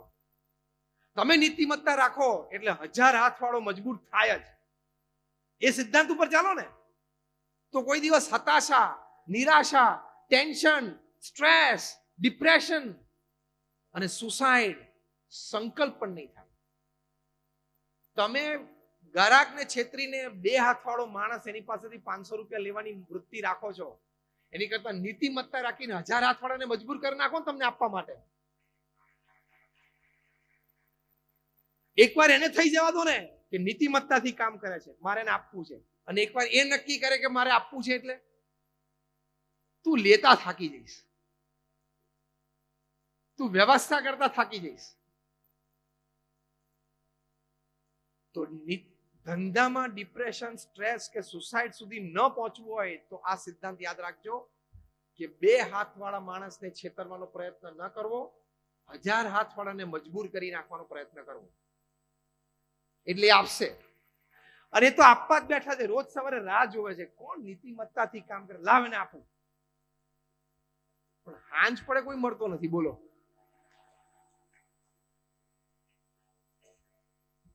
હું તમને એક સરસ દ્રષ્ટાંત આપું. કીડીને મન થાય કે મારે અમેરિકા પહોંચવું છે, મારી તાકાત ઉપર, કોઈ હિસાબે પહોંચે? હા કે ના? પણ અમેરિકાથી કોઈ અમારા હરિભક્ત અહીંયા આવ્યા હોય ને અમે એને અહીંયા લાડુડીનો પ્રસાદ આપીને વળીને ઉઘાડીને કંઈક ખાધું ને કંઈક વાત કરતા કરતા ટેબલ ઉપર મૂક્યું અને કીડી અંદર જતી રહી અને એને બોક્સ બંધ કરી દીધું, તરત અહીંથી ફ્લાઇટ પડીને અમેરિકા જાય તો શું થાય કહું? 24 કલાક મિષ્ટાન ખાતી ખાતી એસીમાં વગર વિઝા ને ટિકિટ અમેરિકા જાય. હા કે ના? અગેન પોતાની તાકાત ઉપર એ ક્યારે અમેરિકા પહોંચે નહીં. પણ જો કોઈ મોટાની પાંખમાં આવી જાય તો ઉડી જાય. મિષ્ટાન 24 કલાક ખાતા ખાતા અને એસીમાં વગર વિઝા, વગર ટિકિટ અને અમેરિકાની ધરતી ઉપર લેન્ડ થાય. અને પેલા લોકો એને આપે કે ના આપે, માને કે ના માને, એ ત્યાં લેન્ડ થાય એટલે સિટીઝન. આ દ્રષ્ટાંત બરોબર સમજજો. આ દ્રષ્ટાંત બરોબર સમજજો. તમે અનીતિથી તમારા બાહુબળ ઉપર કરોડપતિ બનવા જશો, નહીં બનો. ભગવાનના આધાર ઉપર ધંધો કરો નીતિમત્તાથી, તો આ કીડીની જેમ ક્યારે અમેરિકા એટલે કે ક્યારે કરોડોપતિ બની જશો ને ખબર નહીં પડે. બીજી એક વાત, ધંધો અને નિષ્ફળતા બે હાથમાં હાથ લઈને ચાલે છે. કોક વખત નિષ્ફળતા પણ હાથ દબાવશે. આપણને મનમાં કેવું છે ખબર છે? મારા ઘરમાં બધાની તબિયત સારી રહેવી જોઈએ, મારા દુકાન અને ધંધો સરસ જ ચાલવો જોઈએ, હું જ્યાં જ્યાં હાથ નાખું ત્યાં સફળતા જ મળવી જોઈએ, બસ મારું બધું જ સારું થાય. તે તને કોઈ આવું લખી નથી આપ્યું. ભગવાને પેકેટ ડીલ મોકલી છે, સુખ દુઃખ બે ભેગું મૂક્યું છે, કારણ કે તારા કર્મ તો બહુ રૂડા રૂપાડા હતા ને અનંત જન્મોથી, એ તને બધું સુખ જ આપે આ જન્મે. એટલે આ વાત ઇન્સ્ક્રાઇબ કરીને જજો કે જીવનમાં એક વાર મિનિમમ અને કદાચ 2-3 વાર પણ ધંધામાં નિષ્ફળતા આવવાની શક્યતા છે. એ સ્વીકારી લેજો. આ હાર્ડ વસ્તુ છે, તમે નહીં સ્વીકારી શકો, પણ હકીકત છે. નહીં સ્વીકારો તો પણ જીવનનો આ ક્રમ તો છે જ. ડોનાલ્ડ ટ્રમ્પ અમેરિકાના પ્રેસિડેન્ટ છે ને અત્યારે, એમના વિશે પુસ્તક લખાણું છે, the rise, fall and the rise of Donald Trump. હવે હું જે વાક્ય બોલું એ પુસ્તકમાં લખેલું છે, તમને આશ્ચર્ય થશે. 6 વખત એમના જીવનમાં એ રોડપતિ થયા અને 6 વખત અબજોપતિ થયા. 6 times. તો તું એક વાતમાં શેનો રડે? એક વારમાં થોડી ખોટ ગઈ અને થોડુંક દેવું આવી ગયું તો શેનો રડે? અત્યારે જો ને જે ટટ્ટાર ચાલે છે 72 વર્ષની ઉંમરે, અમેરિકાના પ્રેસિડેન્ટ છે, એ રિયલ એસ્ટેટ ટાઇકૂન છે. એક નાનો અનુભવ ટ્રમ્પનો અહીંયા આપણને થયો છે. એ રિયલ એસ્ટેટ ટાઇકૂન છે, એમનો એ ધંધો હતો. 6 વખત એમના જીવનમાં એ રોડ ઉપર એક પણ પ્રોપર્ટી નહીં, એક પણ ઘર નહીં, મોટલમાં રહેવાનું ને ખિસ્સામાં $10 એવી પરિસ્થિતિમાં આવી ગયા છે. કેટલી વાર? એટલે એક વાર અબજોપતિ બન્યા, પાછું $10, પાછું અબજ બિલિયનર, પાછું $10, પાછું બિલિયનર, પાછું $10, પાછું બિલિયનર, પાછું $10. 6 times. મને લાગે છે આવો તો વ્યક્તિ કોઈ પૃથ્વી પર નહીં હોય. બોલો. તો પણ માણસે હિંમત રાખી, થોડી ધીરજ રાખતા શીખવાનું, થોડુંક સ્વીકારની ભાવના રાખવાની. થાય. ડોનાલ્ડ ટ્રમ્પ જેવાને થાય. ઇવન રતન ટાટા એ જેગુઆર અને લેન્ડ રોવર લીધી, બે ઇંગ્લેન્ડની મોટી બ્રાન્ડ, તો એમને ઉતર ચઢ તો આવી જ આવે. It's part of life. વિચારીને આગળ ધીમે ધીમે વધતા જ જવાનું કે ભાઈ હવે 6 પૈસા કરી દઈએ. વિચારીને આગળ ધંધો રાખવાનો. એમ કરતા કરતા આગળ વધાય. પણ તમે ગભરાઈ જાઓ, તમે મૂંઝાઈ જાઓ, તમે પાછા પડી જાઓ તો ધેટ ઇઝ નોટ લાઈફ. મેં 500 કરતા વધારે જીવન ચરિત્રો વાંચ્યા છે. From Abraham Lincoln to Winston Churchill to Sachin Tendulkar to Mahatma Gandhi to Sardar Patel, Napoleon Bonaparte, બધા આ બધાના જીવનમાં ઉતર ચઢ આવી જ છે. આ બધા કઈ પહેલેથી જન્મજાત ટોચ ઉપર બેઠા ને આખી જિંદગી ટોચ ઉપર રહે એવું નથી. એબ્રાહમ લિંકન 16 ઇલેક્શન આવી ગયા. તાર તો ખાલી દુકાનમાં દિવાળી વખતે ઓછો ધંધો થાય ને સારું રડે. 21 વર્ષની ઉંમરે પહેલી વાર કાઉન્સિલર, આપણે જે મ્યુનિસિપલ કોર્પોરેશન કહીએ ને, પહેલું ઇલેક્શન લડેલા, એ હાર્યા. 23 વર્ષની ઉંમરે બીજું હાર્યા. 26 વર્ષની ઉંમરે એમની ફિયાન્સીએ, જેની સાથે એમને લગ્ન કરવાના હતા, એમની ફિયાન્સીએ સુસાઇડ કર્યો. કઈ કારણો હશે આપણને કઈ ખબર નથી, પણ એ પણ જીવનમાં એક શોખ તો કહેવાય જ ને એમને. પાછું 28 વર્ષની ઉંમરે એક ધંધો શરૂ કર્યો, તો એમાં ખોટ, દેવું થઈ ગયું. પાછું ઇલેક્શન 29 વર્ષની ઉંમરે હતો, એમાં ગયા. 16 વખત ઇલેક્શન હારે પછી આપણા જેવા બે સારા સલાહકારો વલ્લભભાઈ શું સલાહ આપે? હવે તને કોકની દુકાને નોકરી રાખી દઉં છું, તું એ નોકરી કર. અને છેવટે તો એક કઈક 46 કે 48 વર્ષની ઉંમરે અમેરિકાના વાઇસ પ્રેસિડેન્ટનું ઇલેક્શન હારી ગયા. પણ જેટલી વાર હાર્યા ને એટલી વાર બીજી વાર ડબલ હિંમતે ઉભા થાય. આ શીખીને જજો. જેટલા જોરથી પડીએ ને એની ડબલ તાકાતથી ઉભા થવું એ મનુષ્યનું કર્તવ્ય છે. એનાથી આગળ મનુષ્યનું ગૌરવ છે. And at the age of 52, in the 17th election that he fought in his life, he won and became the president of America. એટલે આજે પણ તમે વ્હાઇટ હાઉસમાં જાઓ, ઓવલ ઓફિસમાં જાઓ, જે પ્રેસિડેન્ટ ઓફ અમેરિકા બેસે છે ત્યાં પાછળ વોલ ઉપર એક જ એક્સ પ્રેસિડેન્ટનો ફોટો દરેક પ્રેસિડેન્ટ પ્રેરણા રૂપે રાખે છે અને અબ્રાહમ લિંકનનો છે. તો ડોનાલ્ડ ટ્રમ્પની વાત કરી કે અબ્રાહમ લિંકનની વાત કરી, આટલી પછડાટ પછી પણ જો સ્થિર અને ધીર રહી શકતા હોય તો તું થોડાકમાં શું કામ બેબાકડો થઈ જાય છે? થોડાકમાં શું કામ ધીરજ ગુમાવે છે? આપણે અહીંયા બેઠા એ બધા પાસે 20 જોડી કપડા છે. તમારા બધા પાસે એક ઘર છે, એક BHK કે 2 BHK મિનિમમ કે મોટું છે. યસ. બીજો મુદ્દો. ત્રીજું, આમ ઓવરઓલ ને જનરલ સ્વાસ્થ્ય તમારા તમારા પરિવારજનનું સારું છે કિશોરભાઈ? Overall general fine. ત્રીજો મુદ્દો. ચોથો મુદ્દો, તમારા સંતાનો સ્કૂલ કોલેજમાં ભણવા જાય છે? હા. ઓકે. પાંચમો મુદ્દો, તમારી પાસે એક વ્હીકલ છે, ભલે 2 વ્હીલર પણ છે તો છે. પાંચમો મુદ્દો. છઠ્ઠો, ગામમાં અને સમાજમાં તમારે 25 પરિવાર સાથે સંબંધો છે. સાતમો મુદ્દો, તમારી પાસે મોડર્ન દ્રષ્ટિએ સુખ સગવડ કહી શકાય, ધારો કે એક મોબાઈલ ફોન, ધારો કે એક લેપટોપ, ધારો કે આઈપેડ, વોટેવર, એવા 2-4 સાધનો તમારી પાસે છે? તો કે છે. અહીં આપણે બેઠેલા બધા પાસે. આઠમો મુદ્દો, તમે 3 ટાઈમ જમી શકો દિવસમાં એટલું અનાજ લાઈફ ટાઈમ તમારી માટે સિક્યોરિટી છે? તમારા તમારા પરિવારની છે. અને છેલ્લો મુદ્દો, રવિવારના દિવસે, રજાના દિવસે તમને કોઈ પ્રવૃત્તિ કરવાનું મન થયું, ક્યાંક જવાનું મન થયું, તમે કરી શકો છો, જઈ શકો છો? તો કે હા. આ 9 મુદ્દા તમારી પાસે છે. આપણે અહીંયા બેઠા બધા પાસે છે.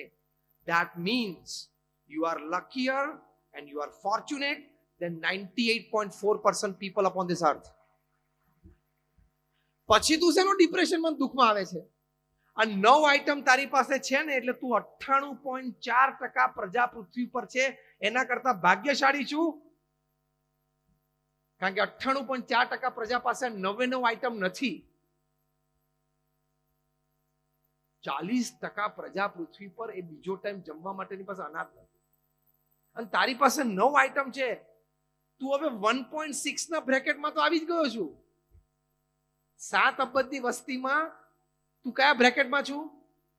1.6 માં છું. હા કે ના? હવે તું રોજ સવારે બારી ખોલીને અંતિલાની સામે રજીને રોડવા માંડ તો એ ખોટું.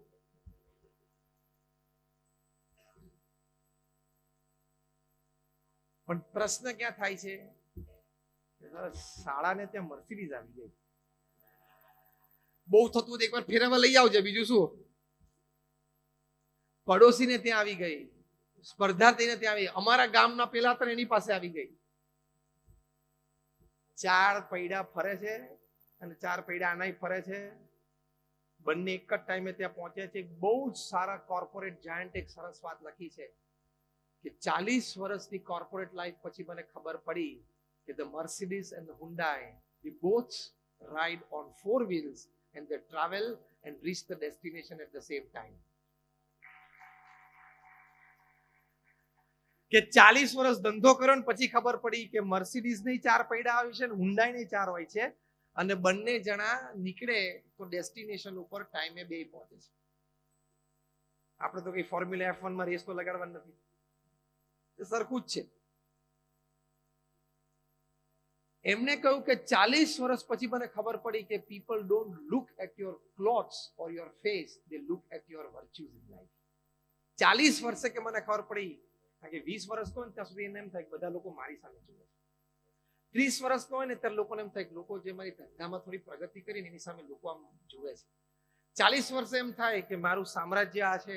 લોકો 50 વર્ષે સેલ્ફ ડાઉટ થાય કે લોકોને મારી કઈ બહુ ચિંતા હોય પડી એવું લાગતું નથી.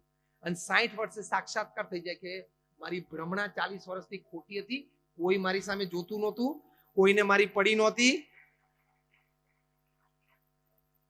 એમ બિગ બેનર લગાવવાનો કોઈ પ્રયત્ન નહીં કરવાનો. કોઈને તમારી પડી નથી અને કોઈને તમારી સામું જોતું નથી. એમાં મુંબઈ જેવા શહેરમાં તો નહીં જ. તો you live a satisfied life. You live the life that you want to live. હા કે ના?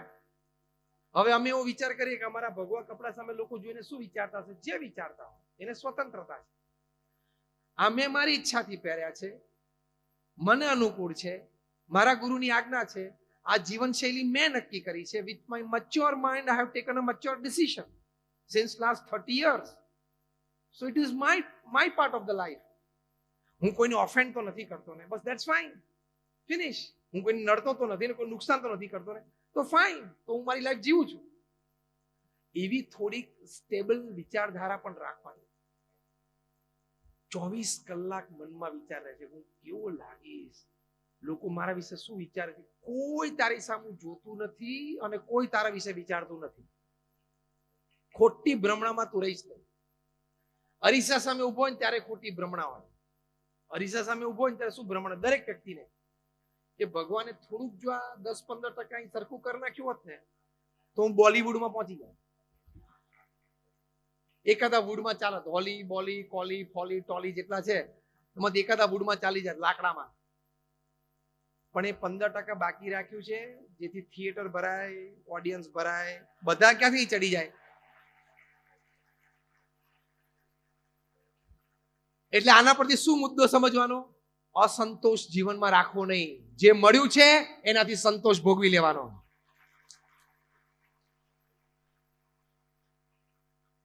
અસંતોષ રાખવાની જરૂર નથી. તમે ઓલરેડી 1.6 ના બ્રેકેટમાં છો જ, તો શું કામ અસંતોષ રાખો છો?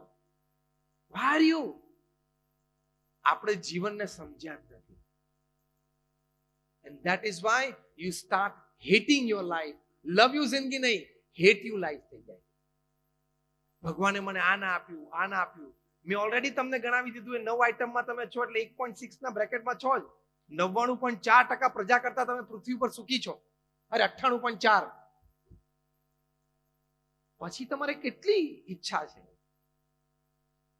તો એક આ મુદ્દો આપણે સમજવાનો, વિચાર દ્રઢ રાખવાનો, સ્ટેબિલિટી દ્રઢ રાખજો તો જીવી શકાશે. અને અસફળતા તો આવશે.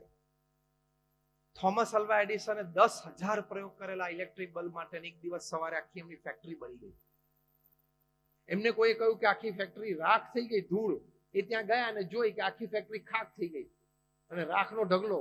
એડિસન એમના સંતાનને કહ્યું, એના દીકરાને, કે જ્યાં તારી માને બોલાઈ આવ. તો એના દીકરાએ પૂછ્યું કેમ મમ્મીને બોલાવો છો? તો કે તારી માએ આટલો મોટો રાખનો ઢગલો ક્યારેય જિંદગીમાં જોયો નહીં હોય. એ જોઈ તો લે એકવાર. શું સ્થિરતા કહેવાય! કેટલી સ્થિરતા કહેવાય! એના પત્ની આવ્યા ને તો એ તો બિચારા આમ હેપતાઈ ગયા અને આમ જમીન ઉપર પડી ગયા. અલ્વા એડિસનના પત્ની, ઓહ આપણું આખી ફેક્ટરી બળી ગઈ. થોમસ અલ્વા એડિસન એમના પત્નીનો હાથ પકડીને એમને જરા બેઠા કર્યા, સ્વસ્થ કર્યા. અને કે આમાં ખોટું શું થયું? અરે કે આપણી આખી ફેક્ટરી બળી ગઈ, તમે કહો ખોટું શું થયું? થોમસ અલ્વા એડિસને કહ્યું, આકાશમાં જોઈને ભગવાનનો આભાર માન્યો. Thank God, all my mistakes have burned up. શું એટીટ્યુડ કહેવાય માણસનો! અને તારે એક લોન નું વ્યાજ, એમાં આટલું બધું ટેન્શન. નીકળી જઈશ, ધીરજ રાખ. શું કામ ગભરાય છે, મૂંઝાય છે? નીતિથી કામ કરજે, પુરુષાર્થ કરજે અને ભગવાનને પ્રાર્થના કરજે. આપણા હાથમાં જેટલું હોય એટલું આ 3 વસ્તુ છે. એ શસ્ત્રો વાપરી લેવાના, 3. નીતિથી કામ કરવું, ખૂબ પુરુષાર્થ કરવો અને ભગવાનને પ્રાર્થના કરવી. બાકી કરશે. જ્યાં સુધી બળ્યું નહોતું ત્યાં સુધી એ ડેટા રેકોર્ડ હતો. બળી ગયું એટલે એથી અભિગમ ફેરવી નાખ્યો. મિસ્ટેક્સ. બીજું વાક્ય બોલ્યા, I am coming back at 10. I will start afresh. હું હમણાં 10 વાગે પાછો આવું છું. પાછી શરૂઆત કરું છું. એમ ધંધામાં ખોટ જાય ને તો કહેવાનું કે અત્યાર સુધી 10 વાગે આવતો હતો ને દુકાને, કાલથી 8 વાગે આવીશ, કામ તો કરીશ. અત્યાર સુધી સાંજે 7 વાગ્યા સુધી બેસતો હતો ને હવે 9 વાગ્યા સુધી બેસીશ, પણ બહાર તો નીકળીશ જ. નેગેટિવ વિચાર કરવાનો જ નહીં. રોજ સવાર ઉઠીને વિચાર કરવાનો, I can do it, I will do it. હું કરીશ અને હું કરી શકું છું. હિંમત તો રાખવી પડશે. હિંમત ખોશો તો બધું ખલાસ થઈ જશે, આખો પરિવાર ખલાસ થઈ જશે.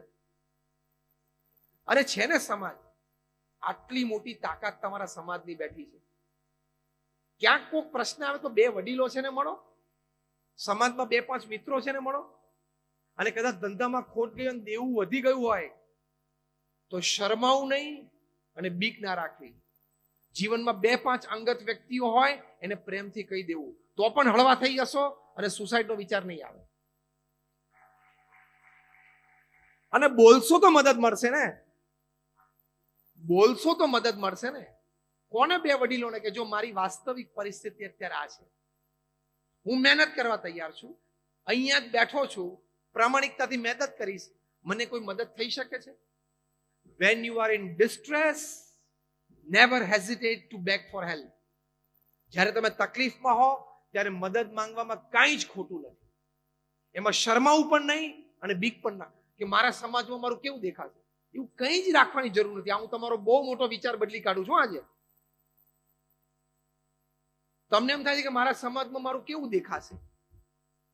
તમે દિલથી સમાજની વચ્ચે ઉભા રહેશો, ખા ધંધામાં મારી ભૂલ થઈ છે અથવા તો મારી ગણતરી ખોટી પડી છે, હું અત્યારે તકલીફમાં છું, પણ મારે મહેનત કરવી છે, હું પ્રામાણિકતાથી કામ કરીશ, મારે અત્યારે મદદની જરૂર છે. બોલો ને. અંદર ને અંદર તમે મૂંઝાઓ, અંદર ને અંદર તમે તકલીફમાં રહો, પછી તકલીફ આવે કે નહીં? હેલ્પિંગ હેન્ડ માંગવામાં કોઈ દિવસ શરમ કે ખચકાટ રાખવા નહીં. તો પણ તમને અત્યારે આ સમાજમાં ઘણો મોટો પ્રશ્ન ચાલે છે, તેમાંથી તમે બહાર નીકળી શકશો.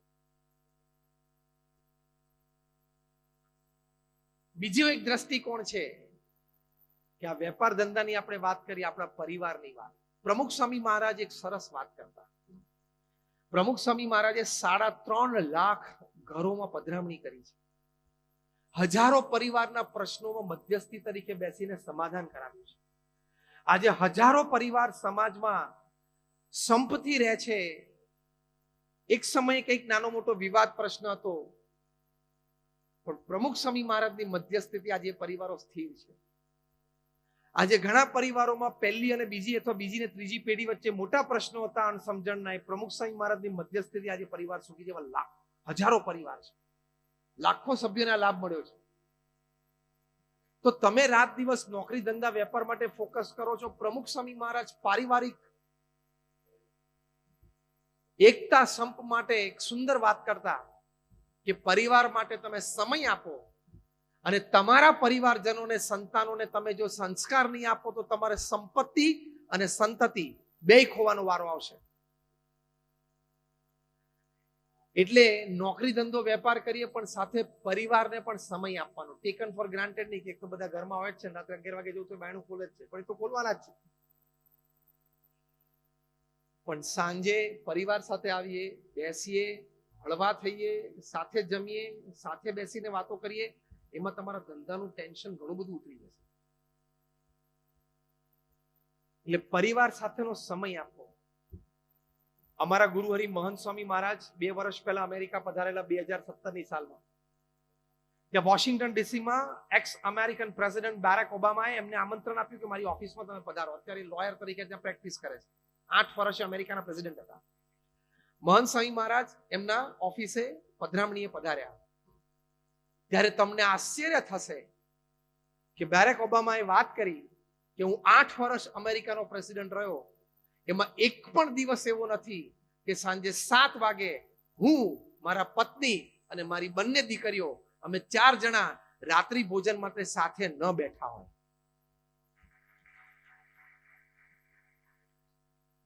અને તારે એક દુકાન છે,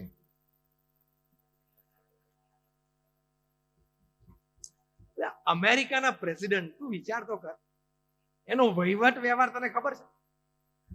તું જે આમ કોલર ખુલ્લા રાખીને કે બાપુ આપણો વહીવટ ઘણો મોટો છે, આપણે જેટલા બેઠા છે ને આખા યોગી સભાગૃહમાં અને નીચે સ્ક્રીન ઉપર બધા સાંભળી રહ્યા છે, બધા માટે આપણે બધાનો વહીવટ વ્યવહાર બધો ભેગો કરીએ ને તોય અમેરિકાના પ્રેસિડેન્ટના વહીવટની સામે છાંટામાં ના આવે. એટલે પહેલા તો તારો ઈગો ઓછો કર નાખ કે હું 3 શોરૂમ ચલાવું છું. એ પેલા ઈગો ઓછો કર. આ સ્ટેટમેન્ટ તમને માન્ય છે કે આપણે જેટલા બેઠા છીએ બધાનો વહીવટ વ્યવહાર અને કામ ભેગા કરીએ તોય અમેરિકાના પ્રેસિડેન્ટના વહીવટ વ્યવહાર સામે છાંટો પણ ના આવે. એ લેવલ ઉપર જે નિર્ણયો લેવાના હોય, જે જવાબદારી હોય, જે ચર્ચાઓ થતી હોય, અત્યારે ચેન્નાઈમાં ચાલુ છે. સામાન્ય જવાબદારી નથી આ. એની વચ્ચે તમને સવારના પોરમાં ઉઠીને સફાઈના લેસન શીખવાડે છે.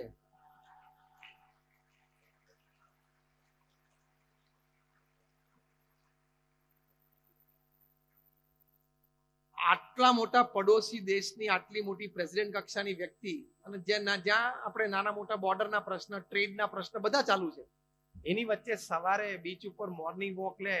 તને તો એક દુકાનમાં આટલું ટેન્શન હોય તો હવારના પણ સૂતું જ નથી. લવ યુ જિંદગીમાં આ બધું આવે. થોડી હળવાશ રાખ, પરિવાર સાથે બેસ ઉઠ. એ વ્યક્તિઓ એ કક્ષાએ પોતાનું સમયનું પ્લાનિંગ કરે છે, કામનું પ્લાનિંગ કરે છે. તો ચેન્નાઈમાં પણ વિઝિટિંગ પ્રેસિડેન્ટને હોસ્ટ કરીને પણ સવારે બીચ ઉપર મોર્નિંગ વોક લઈ શકે છે. આ એક દ્રષ્ટાંત બહુ પૂરતું છે હળવાશથી જીવવા માટે. આપણે અહીંયા બેઠા છીએ ને આપણા મગજમાં જેટલા પ્રશ્નો ચાલતા છે આપણા બધાના મગજમાં એટલા પ્રશ્નો એમના એકલાના મગજમાં ચાલુ છે અત્યારે. હા કે ના? તોય આટલા હળવાશથી રહી શકે છે ને હસી કરી શકે છે. તું શેનું દિવેલ પીધેલું મોટું લઈને ફરસ આખો દિવસ? અમે પ્રમુખ સ્વામી મહારાજને બહુ નજીકથી જોયા છે. આટલી મોટી સંસ્થાની જવાબદારી. અને હું તમને કહું, જે સંસ્થાઓ સાથે સંકળાયેલા હશે એ લોકોને થોડીક અનુભૂતિ હશે. It is easy to run a corporate, difficult to run N NGO. કારણ કે કોર્પોરેટમાં તમારે કેવું હોય? પે એન્ડ સ્માઇલ રિલેશન હોય. હું તમને પ્રમુખ સ્વામી મહારાજનો મહિમા કહું છું કે આ બીએપીએસ સંસ્થા, આટલી વિશ્વવ્યાપી સંસ્થા, એ કેવી રીતે મેનેજ કરતા. તમારા કોર્પોરેટમાં વ્યવહાર ધંધામાં વર્ક મોડલ સ્ટ્રક્ચર શું હોય? Pay and smile. એટલે શું? તમારો પગાર તમારા કર્મચારીને ગમે છે એટલે એના ચહેરા ઉપર સ્માઇલ છે, અને કર્મચારીનું કામ તમને ગમે છે એટલે તમારા ચહેરા ઉપર સ્માઇલ છે. એટલે he is paying you in work and you are paying him in money. Kirtibhai બરોબર છે ને? એટલે બંનેના ચહેરા ઉપર સ્માઇલ છે. હા કે ના? અહીંયા એનજીઓમાં, એમાં રિલીજિયસ બેઝડ એનજીઓમાં, ત્યાં સર્વ એન્ડ સ્માઇલ રિલેશનશિપ હોય. તમારે સેવા કરવાની અને આનંદ લેવાનો. આ વર્ક સ્ટ્રક્ચરમાં હજારોને પ્રેરણા આપી. અમે બધા સંતો અહીંયા છીએ, બધા જ સંતો 8-10 કલાકની પ્રવૃત્તિ સેવામાં જોડાયેલા છે. બધાને નાની મોટી પ્રવૃત્તિઓ છે. કોઈ પગારદાર નથી. અમારી પાસે બેંક એકાઉન્ટ જ નથી. અમે પૈસાને અડતા જ નથી. અમે બોલવાના પૈસા નથી લેતા. હું તો 25 વર્ષથી બોલું છું, કોઈ રૂપિયો નથી જોયો જ નથી, રાખતા જ નથી. એક જ જોડી કપડા 30 વર્ષથી પહેરીએ છીએ, એક જ સ્ટાઇલથી, એક જ રંગના. ફેમિલી નથી, બેંક એકાઉન્ટ નથી, જમીન નથી, લોકર નથી. તો એ તમારા ચહેરા કરતા મારા ચહેરા ઉપર થોડો કઈ ઓછો આનંદ તમને દેખાય છે? ધીસ ઇઝ લવ યુ જિંદગી. એક વિચારધારા, એક અભિગમ એ જીવનમાં ક્લિયર હોવો જોઈએ. આ બધા મટીરિયલિસ્ટિક રિસોર્સિસ હોય કે ના હોય, તમારી વિચારધારા, તમારી પ્રવૃત્તિ, તમારી ભાવનાઓ અને તમારા અભિગમો સવડા હોય તો ખૂબ આનંદથી તમે રહી શકશો. ડિપ્રેશન અને સુસાઇડની વાત જ નહીં આવે. એટલે ફેલિયર્સ આવે તો સ્વીકારી લેવાના. પ્રમુખ સ્વામી મહારાજે પણ એમના જીવનમાં ફેલિયર જોયા છે. એ તો ભગવાનનો સાક્ષાત્કાર હતો. એમને ભગવાનની શક્તિ એમનામાં ચાલતી, છતાં એમને આ લોકની દ્રષ્ટિએ, ચરિત્રની દ્રષ્ટિએ બતાવ્યું. લંડનમાં યોગીજી મહારાજને પ્રમુખ સ્વામી મહારાજના ગુરુને મોટું મંદિર કરવું હતું. જે તમે ગાંધીનગરમાં અક્ષરધામ જોયું ને, બધાએ જોયું છે, એ લેવલનું એક કેમ્પસ છે. પછી પ્રમુખ સ્વામી મહારાજે કર્યું તેની માટે લંડનમાં હેરો નામના સબબમાં અમે એક જમીન લીધી. હું આ લેટ 80s ની વાત કરું છું. આજુબાજુના રેસિડન્સે અમારી સામે કેસ કર્યો કે આ લોકો રાત્રે 12 વાગ્યા સુધી ઘંટ વગાડશે તો અમારી પીસ, અમારી પ્રાઇવેસી બધું ડિસ્ટર્બ થશે. અને કેસ ચાલ્યો. અમે પણ લોયર રોકેલો, એ લોકોએ પણ લોયર રોકેલો. પશ્ચિમના જગતમાં લીગલ પ્રોસેસના ભાગરૂપે એક સિગ્નેચર કેમ્પેઇન હોય છે. એટલે કે બંને પાર્ટીને કોર્ટ એમ કે તમે જેટલો અફેક્ટેડ નેબરહુડ છે એમાંથી તમે એક એક વ્યક્તિને મળો અને સિગ્નેચર લો કે કોના તરફેણમાં. એટલે એ પણ એક મોટો મુદ્દો ગણાય છે ફાઇનલ જજમેન્ટમાં. એ બધું થયું અને ફાઇનલ જજમેન્ટ આવ્યું કે અમે કેસ હારી ગયા. જજમેન્ટ અમારી વિરુદ્ધમાં અને ફૂલ એન્ડ ફાઇનલ જજમેન્ટ આવ્યું કે BAPS કેનોટ બિલ્ડ અ મંદિર there. હવે અમે જમીન તો લઈ રાખી. પ્રમુખ સ્વામી મહારાજ અહીંયા ઇન્ડિયામાં બરોડામાં હતા અને અમારા લંડનથી અમારા ટ્રસ્ટી શ્રીઓએ, CM પટેલ અમારા મુખ્ય ટ્રસ્ટી હતા, એમણે ફોન કર્યો કે સ્વામી આપણે કેસ હારી ગયા છીએ અને હવે આપણે ત્યાં મંદિર નહીં કરી શકીએ. હવે આ કેટલો મોટો શોક. એ વખતે અમારા વડીલ સંત પૂજ્ય વિવેક સાગર સ્વામી એ સામે જતા એમણે આ પ્રત્યક્ષ નિહાળેલો પ્રસંગ, પ્રમુખ સ્વામી મહારાજનો ઇન્સ્ટન્ટ રિસ્પોન્સ. પહેલું જ વાક્ય પ્રમુખ સ્વામી મહારાજ બોલ્યા, જેવી ભગવાનની ઈચ્છા. કેટલી સ્થિરતા, કેટલી શાંતિ. બીજું વાક્ય પ્રમુખ સ્વામી મહારાજ બોલ્યા. આ 3 વાક્યો તમને જીવનમાં બહુ જ કામમાં આવશે. અને આજના પ્રસંગે, આજના પ્રવચનમાંથી બીજું કંઈ યાદ ના રહે તો પ્રમુખ સ્વામી મહારાજના 3 વાક્યો ઘરે લઈને જજો. પહેલું, સેટબેક અને ફેલિયર આવે ત્યારે પહેલો વિચાર આ કરવાનો કે જેવી ભગવાનની ઈચ્છા. ભગવાન મારા દુશ્મન નથી, આમાંથી કંઈક મારું સારું થવાનું હશે. પહેલો વિચાર સ્ટ્રોંગ કરવો. એટલે ફેલિયર, સેટબેક, એમાંથી ઉપજતા સ્ટ્રેસ અને ટેન્શનનું બળ ઘટી જશે, પ્રેશર ઘટી જશે. બીજું વાક્ય પ્રમુખ સ્વામી મહારાજ બોલ્યા, આપણે તો આપણો પુરુષાર્થ કરી લીધેલો, હવે જે પરિણામ આવ્યું એ આપણે સ્વીકારી લેવાનું. એક્સેપ્ટન્સ, સ્વીકારી લેવાનું. જે પણ પરિણામ આવ્યું. વિનોદભાઈ બરોબર છે ને? એક્સેપ્ટન્સ. આપણે સ્વીકારતા નથી ને એટલે ટેન્શનમાં રહીએ છીએ કે મારી સાથે આ કેમ બન્યું. બન્યું ના બને. નેપોલિયન સાથે બન્યું, એલ્વિસ પ્રેસ્લી સાથે બન્યું, CCD માં બન્યું, તો તાર જો ના બને? દાદરમાં વેસ્ટમાં દુકાન લઈને બેઠો છો, બને, બની શકે. આપણને સ્ટ્રેસ ને ટેન્શન ક્યાં આવે? મારું આયોજન હતું, મારી વ્યવસ્થા હતી, મેં વિચારેલું, રિસોર્સિસ બધા હતા, કામ વ્યવસ્થિત કર્યું, તોય પણ ધારી સફળતા કેમ ન મળી અથવા તો નિષ્ફળતા કેમ આવી. તો અહીંયા ભગવાન શ્રી કૃષ્ણએ શ્રીમદ ભગવદ્ ગીતામાં કહ્યું છે. એમણે અર્જુનને શું કહ્યું કે કર્મ કરવો એ તારું અધિકાર છે અને તારી પાસે જે બુદ્ધિ, શક્તિ, આવડત હોય એ બધું લગાડીને તારે કર્મ કરવાનું. પરિણામ હું નક્કી કરીશ. કારણ કે 10 ફેક્ટર પોઝિટિવલી કામ કરતા હોય ફાઇનલ આઉટકમમાં, સામે 10 ફેક્ટર નેગેટિવલી પણ કામ કરતા હોય, તમારે કંટ્રોલમાં ના હોય. હવે તમારી પ્રોડક્ટ ઉપર GST 5 ની 13 થઈ ગઈ, શું કરવું? કંટ્રોલમાં તો નથી જ ને એ ફેક્ટર. એ મોટા પાયે વિચારાતું હોય, નેશનલ લેવલ ઉપર વિચારાતું હોય, એટલે બધું થતું હોય, પણ હવે એની ઇફેક્ટ આવવાની. તે લોન લઈ રાખીને મોટા ધંધાનું એક્સપાન્શન નક્કી કરેલું, GST વધી ગયો. તે તારા પ્રોડક્ટની સરસ પ્લાનિંગ કરી રાખેલું, પણ સીધી ફોરેન થી એની જ પ્રોડક્ટ અડધા ભાવે ઇમ્પોર્ટ થવા માંડી. બધું બનવા જોગ છે કે નહીં? હા કે ના? તો પછી 10 ફેક્ટર સક્સેસ માટે કામ કરતો હોય four project, there are 10 factors affecting negatively. You have to accept it. એટલે પ્રમુખ સ્વામી મહારાજે બીજો સિદ્ધાંત સમજાવ્યો કે આપણે આપણો પુરુષાર્થ કરી લેવાનો, પછી જે પરિણામ આવે એ આપણે સ્વીકારી લેવાનું. અને ત્રીજી વાત પ્રમુખ સ્વામી મહારાજ બોલ્યા કે આપણે નક્કી કર્યું છે કે લંડનમાં મંદિર કરવું છે એટલે કરવું જ છે, બીજી જમીન શોધવા માંડો. ડિટર્મિનેશન એવું જ રાખવાનું. અને શોધી, બનાવ્યું.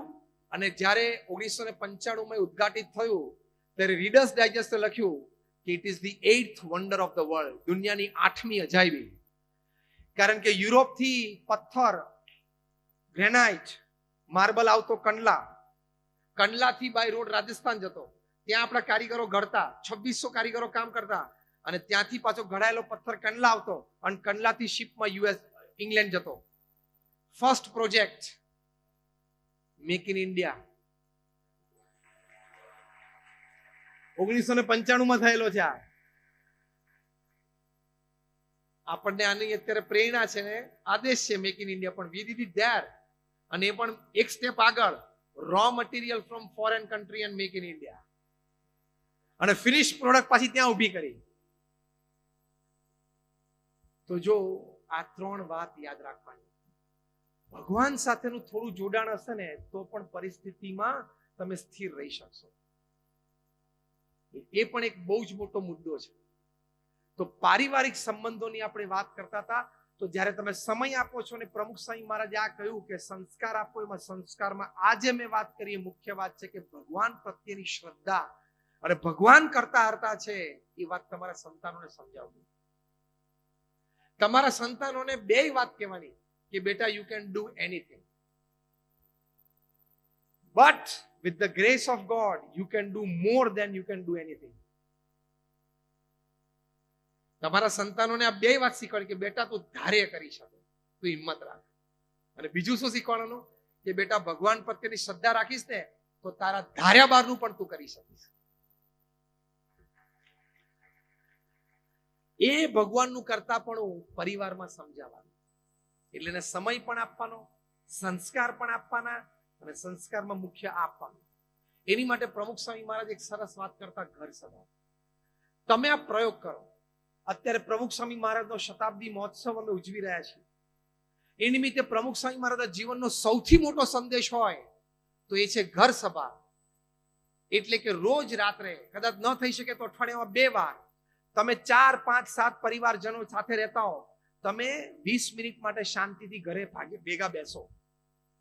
પહેલી 5 મિનિટ ભગવાનનું નામ સ્મરણ કરો, બીજી 10 મિનિટ કોઈ પણ તમારો ધાર્મિક સદગ્રંથ તમે વાંચો, પછી 5 મિનિટ આપલે કરો કે કોને શું ગમ્યું, કોણ શું સમજ્યા, અને રોજ વાંચનનો વારો રાખો. આજે પિતા વાંચે, કાલે માતા વાંચે, પરમ દિવસે દીકરો વાંચે, પછી ચોથે દિવસે દીકરી વાંચે, વારો રાખવાનો. અને પછી ભગવાનની આરતી કરીને તમે છૂટા પડો. પ્રમુખ સ્વામી મહારાજ કહેતા, ઘર સભાથી વિશ્વ શાંતિ થશે. આ હું શબ્દશ કોટ કરું છું. અમે ઘર સભા નામનું પુસ્તક BAPS માં બહાર પાડ્યું છે, જેમાં હજારો પરિવારમાં નાના મોટા પ્રશ્નો હતા, સાસુ વહુ વચ્ચેના પ્રશ્નો હતા, બાપ દીકરા વચ્ચેના પ્રશ્નો હતા. એ સાથે ઘર સભામાં રાત્રે બેઠા, એમાંથી આ પ્રશ્નના સમાધાન થયા છે. And that is how they started loving their life and family. આ તો ઘરમાં આવે, ડાઇનિંગ ટેબલ ઉપર જમીને આ રૂમમાં જતો રહે, પેલો જમીને આ રૂમમાં જતો રહે, પેલો એનું ટીવી ચાલુ કરે, પેલો એનું લેપટોપ ચાલુ કરે. એટલે તું જંગલમાં રહે છે, ઘરમાં રહે છે? ઘરમાં કાયદો જ લાવી દેવાનો કે ભાઈ અઠવાડિયામાં 2 દિવસ આ ટાઈમે બધા સાથે બેસવાનું જ છે. કુમાર મંગલમ બિરલા ને એમના ધર્મપત્ની એમના ઇન્ટરવ્યુમાં ટાઈમ્સ ઓફ ઇન્ડિયામાં બોલેલા, 5 લાખ કરોડનું કોંગ્લોમેરેટ છે ફ્રોમ સોલ્ટ ટુ સોફ્ટવેર. રાત્રે 8:30 થાય એટલે બધાએ પોતાનો મોબાઈલ મધર પાસે ડિપોઝિટ કરી દેવાનો. કુમાર મંગલમ બિરલા એમનો મોબાઈલ ફોન આપી દે એમને માતૃશ્રીને. સ્તબ્ધ થઈ ગયા. બહુ ભારે વાત આવી. કારણ કે આપણા હાથમાંથી રાત્રે જો 8:30 વાગે, દિવસ દરમિયાન તો ઓછું હતું, પણ જો રાત્રે 8:30, 9 વાગ્યા પછી હાથમાંથી કોઈક મોબાઈલ લઈ લે ને તો hate you life, love you life નહીં. તો પછી 2 કલાક પૂરા કરવા, રાત્રે 3 કલાક, 8:30 થી 11:30, બહુ અઘરું પડે. You have not understood life. તમે કદાચ સાથે જમવા બેસો ત્યારે તમારા જમણા હાથમાં કોળીઓ હોય છે અને ડાબા હાથમાં શું હોય છે? મેં કીધું બધાને બધી જ ખબર છે. હવે ખાલી જીવનમાં ઉતારવાનું છે. My simple question to you all is, when you are sitting on a family dinner, is somebody miles away with whom you are talking is more important, or your family member in your blood relation sitting just 2 feet away is more important? અગત્યનું કોણ છે? બોલો બોલો, હજી જોશથી બોલો. તો આજથી તમને બધાને નિયમ આપવામાં આવે છે કે રાત્રિ ભોજનમાં પરિવાર સાથે બેઠા હોય ત્યારે તમારો મોબાઈલ ફોન 10 ફૂટ દૂર મૂકીને ડાઇનિંગ ટેબલ ઉપર આવવાનું. How many you agree with me? આમ હાથ બરોબર ઊંચા કરો એટલે દેખાય મને. આમ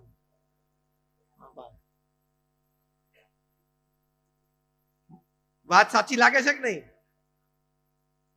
એટલે અડધો કલાક માટે તો આની ગુલામી છોડો. 10 ફૂટ દૂર રાખીને જમવા બેસવાનું. અને ધારો કે જમતા જમતા પણ રિંગ વાગે તો? હવે બધી ખાલી જગ્યા પૂરજો, હું પ્રશ્ન પૂછું છું. જમતા જમતા તમારા મોબાઈલની રિંગ વાગે તો? બધા બહુ શાણપણાનો જવાબ આપો છો.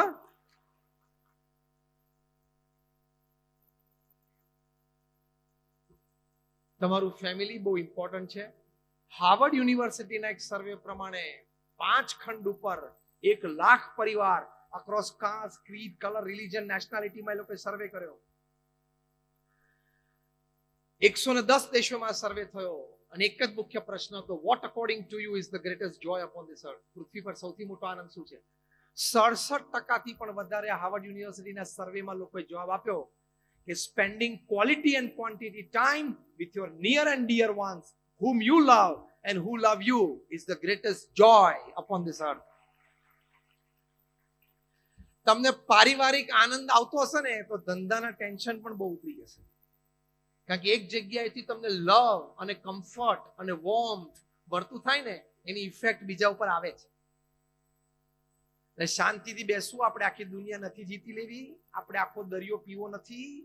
આપણે આખું રેડીમેડ ગાર્મેન્ટ્સનું માર્કેટ આખું આપણે કેપ્ચર કરી લેવું નથી. બધું ધીમે ધીમે ચાલશે. બીજાને આપણે કમાવા દઈએ, આ તો બધાની વાત છે. પણ આપણે કીર્તિભાઈ સાથે મિત્રતાથી આમ જરા છૂટથી વાત કરી. કોઈ પોતાના ધંધાનો દરિયો પી શકતા નથી. હા કે ના? ગમે તેવો તરસ્યો હોય તો 2-4 ગ્લાસ એક સમય પી શકે છે. તો શું કામ દરિયો પીવાની તું આટલી બધી હોડમાં ઉતરી ગયો, કોમ્પિટિશનમાં ઉતરી ગયો? એટલે પરિવાર સાથે શાંતિથી બેસવું. 1.5 કલાકના રાત્રિ ભોજન પછી કુમાર મંગલમ બિરલાના પરિવારમાં બીજો 1.5 કલાક આખો પરિવાર સાથે બેસે અને પારિવારિક વાતો થાય. આ પરિવારમાં 1.5 કલાક પરિવાર રોજ રાત્રે સાથે કાઢી શકે તો તારે તો ખાલી દાદર વેસ્ટમાં દુકાન જ એક બંધ કરવાની છે. આ ખાલી દાદર વેસ્ટમાં એટલે જ નહીં સમજવાનું, આખું મુંબઈનું સમજવાનું. પણ આ તો શું, તમને ઘરે જાવ ત્યારે કંઈક વધારે પડતું થાય ને તો દાદર વેસ્ટ દુકાન આ યાદ આવી જશે ને પ્રવચનમાંથી, તોય બીજું ઘણું યાદ આવશે. એની માટે આ તમારો મોટો દુશ્મન છે મોબાઈલ. એને વાપરતા આવડશે. પ્રમુખ સ્વામી મહારાજને અમેરિકામાં પ્રશ્ન પૂછેલો કે આધુનિક સુખ સગવડો, સાયન્સ એન્ડ ટેકનોલોજી, આ મોબાઈલ અને ઇન્ટરનેટ એ આશીર્વાદ છે કે શ્રાપ છે? ત્યારે પ્રમુખ સ્વામી મહારાજે બહુ સુંદર ઉત્તર આપેલો કે વિવેકથી વાપરે તો આશીર્વાદ છે, વિવેક ચૂકે તો શ્રાપ છે. ઇલેક્ટ્રિસિટી આશીર્વાદ રૂપ છે, પણ તું પ્લગમાં આંગળી નાખે તો ખોટું. એમ તમે નોકરી, ધંધા, વેપારમાં અને વિદ્યાર્થીઓ પણ ભણવામાં તમારે આઈપેડની જરૂર છે, તમારે લેપટોપની જરૂર છે, તમે વાપરો, એની ના નથી. પણ વિવેક તમારે રાખવો પડશે કે કઈ સાઇટ ઓપન થાય અને કઈ ના થાય. એ વિવેક ચૂકશો તો છૂટાછેડાના પ્રશ્ન આવશે, લવ યુ જિંદગી બગડી જશે. કારણ કે વૃત્તિઓ ફંટાવા માંડશે. તમે પરિણિત વ્યક્તિ છો, તમારો પરિવાર છે, તમારે 5-25 સારા મિત્રો છે, પછી માઇલો દૂર જેને જિંદગીમાં તમે ક્યારેય મળવાના નથી એવા સોશિયલ નેટવર્કિંગ સાઇટ્સ ઉપર જઈને ખોટા નવા મિત્રો ઉભા કરવાની જરૂર શું છે? હા કે ના? તું છેલ્લા અઠવાડિયાથી તારા દીકરા સાથે 15 મિનિટ બેસી નથી શકતો અને સોશિયલ નેટવર્કિંગ સાઇટ ઉપર જાય છે. મૂર્ખ છું. You are a full. You don't value family relations. તમે એક પરિણિત વ્યક્તિ, કદાચ અપરિણિત હોય તો પણ સોશિયલ નેટવર્કિંગ સાઇટ ઉપર જાઓ એટલે પ્રશ્ન આવશે જ. હમણાં અમેરિકામાં ડિવોર્સ લોયર્સની એક કોન્ફરન્સ થઈ, 3 દિવસ ચાલી. 300 લોયર્સ ભેગા થયેલા અને બધાને 18 કલાકનું કામ હતું. હા, ખબર પડી? સ્પેશિયલાઇઝેશન શેનું હતું? આ 300 જણાનું ડિવોર્સ, અને 18 કલાક એ લોકોની ઓફિસ ચાલતી હતી. એ 300 લોયર્સની 3 દિવસની કોન્ફરન્સ પછી કન્ક્લુઝન રિપોર્ટ જે તૈયાર થયો, એ રિપોર્ટની કોપી નેટ ઉપર પણ છે, તમને પણ ઉપલબ્ધ થશે, મારી પાસે પણ છે.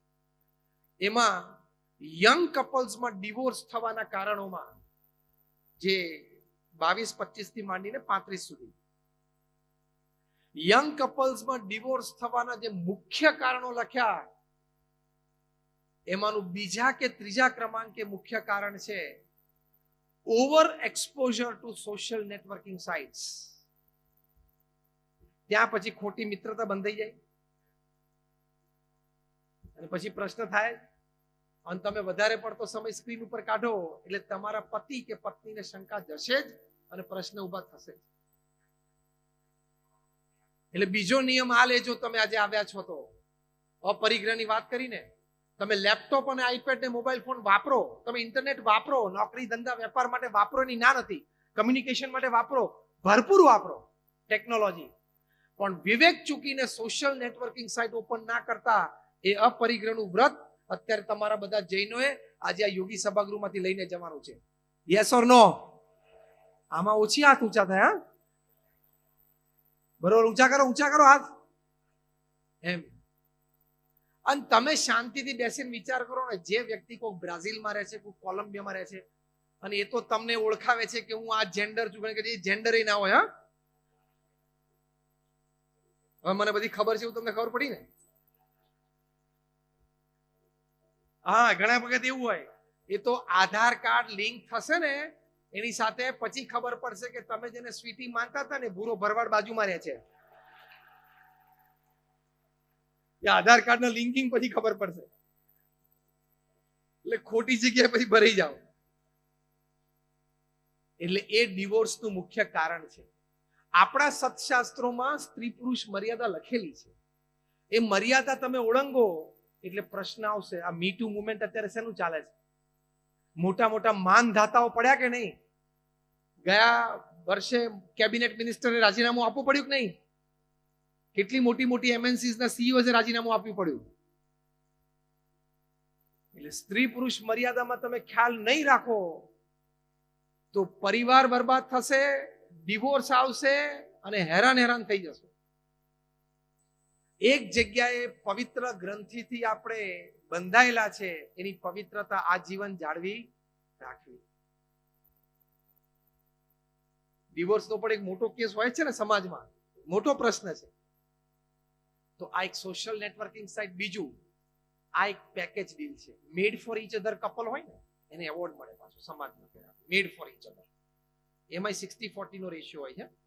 60% એકબીજાને અનુકૂળ હોય, ગમતું હોય, ફાવતું હોય, બાકી 40% કોમ્પ્રોમાઇઝ, એક્સેપ્ટન્સ અને એડજસ્ટમેન્ટ જ હોય છે.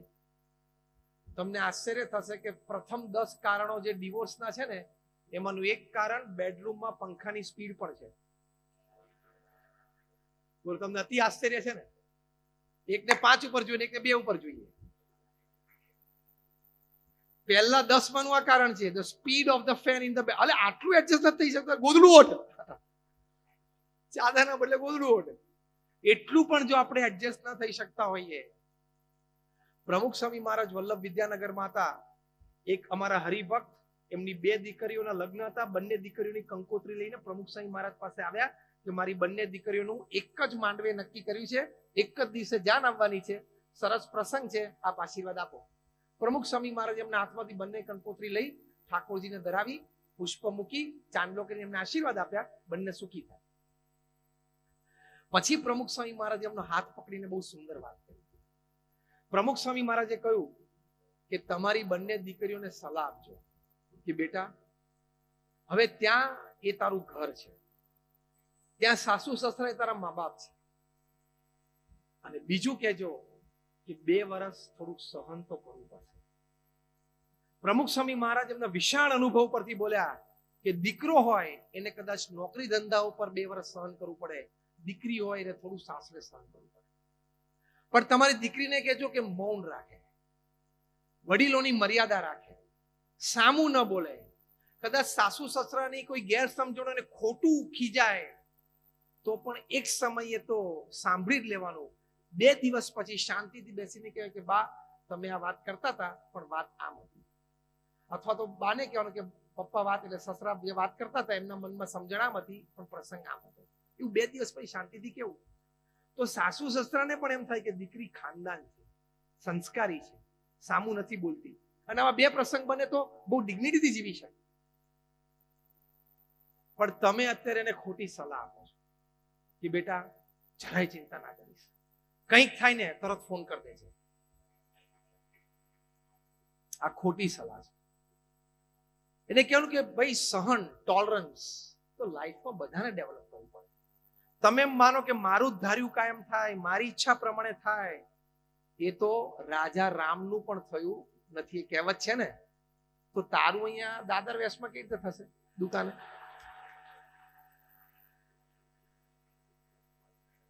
રાજા રામનું નથી થયું, તારું કેવી રીતે થશે?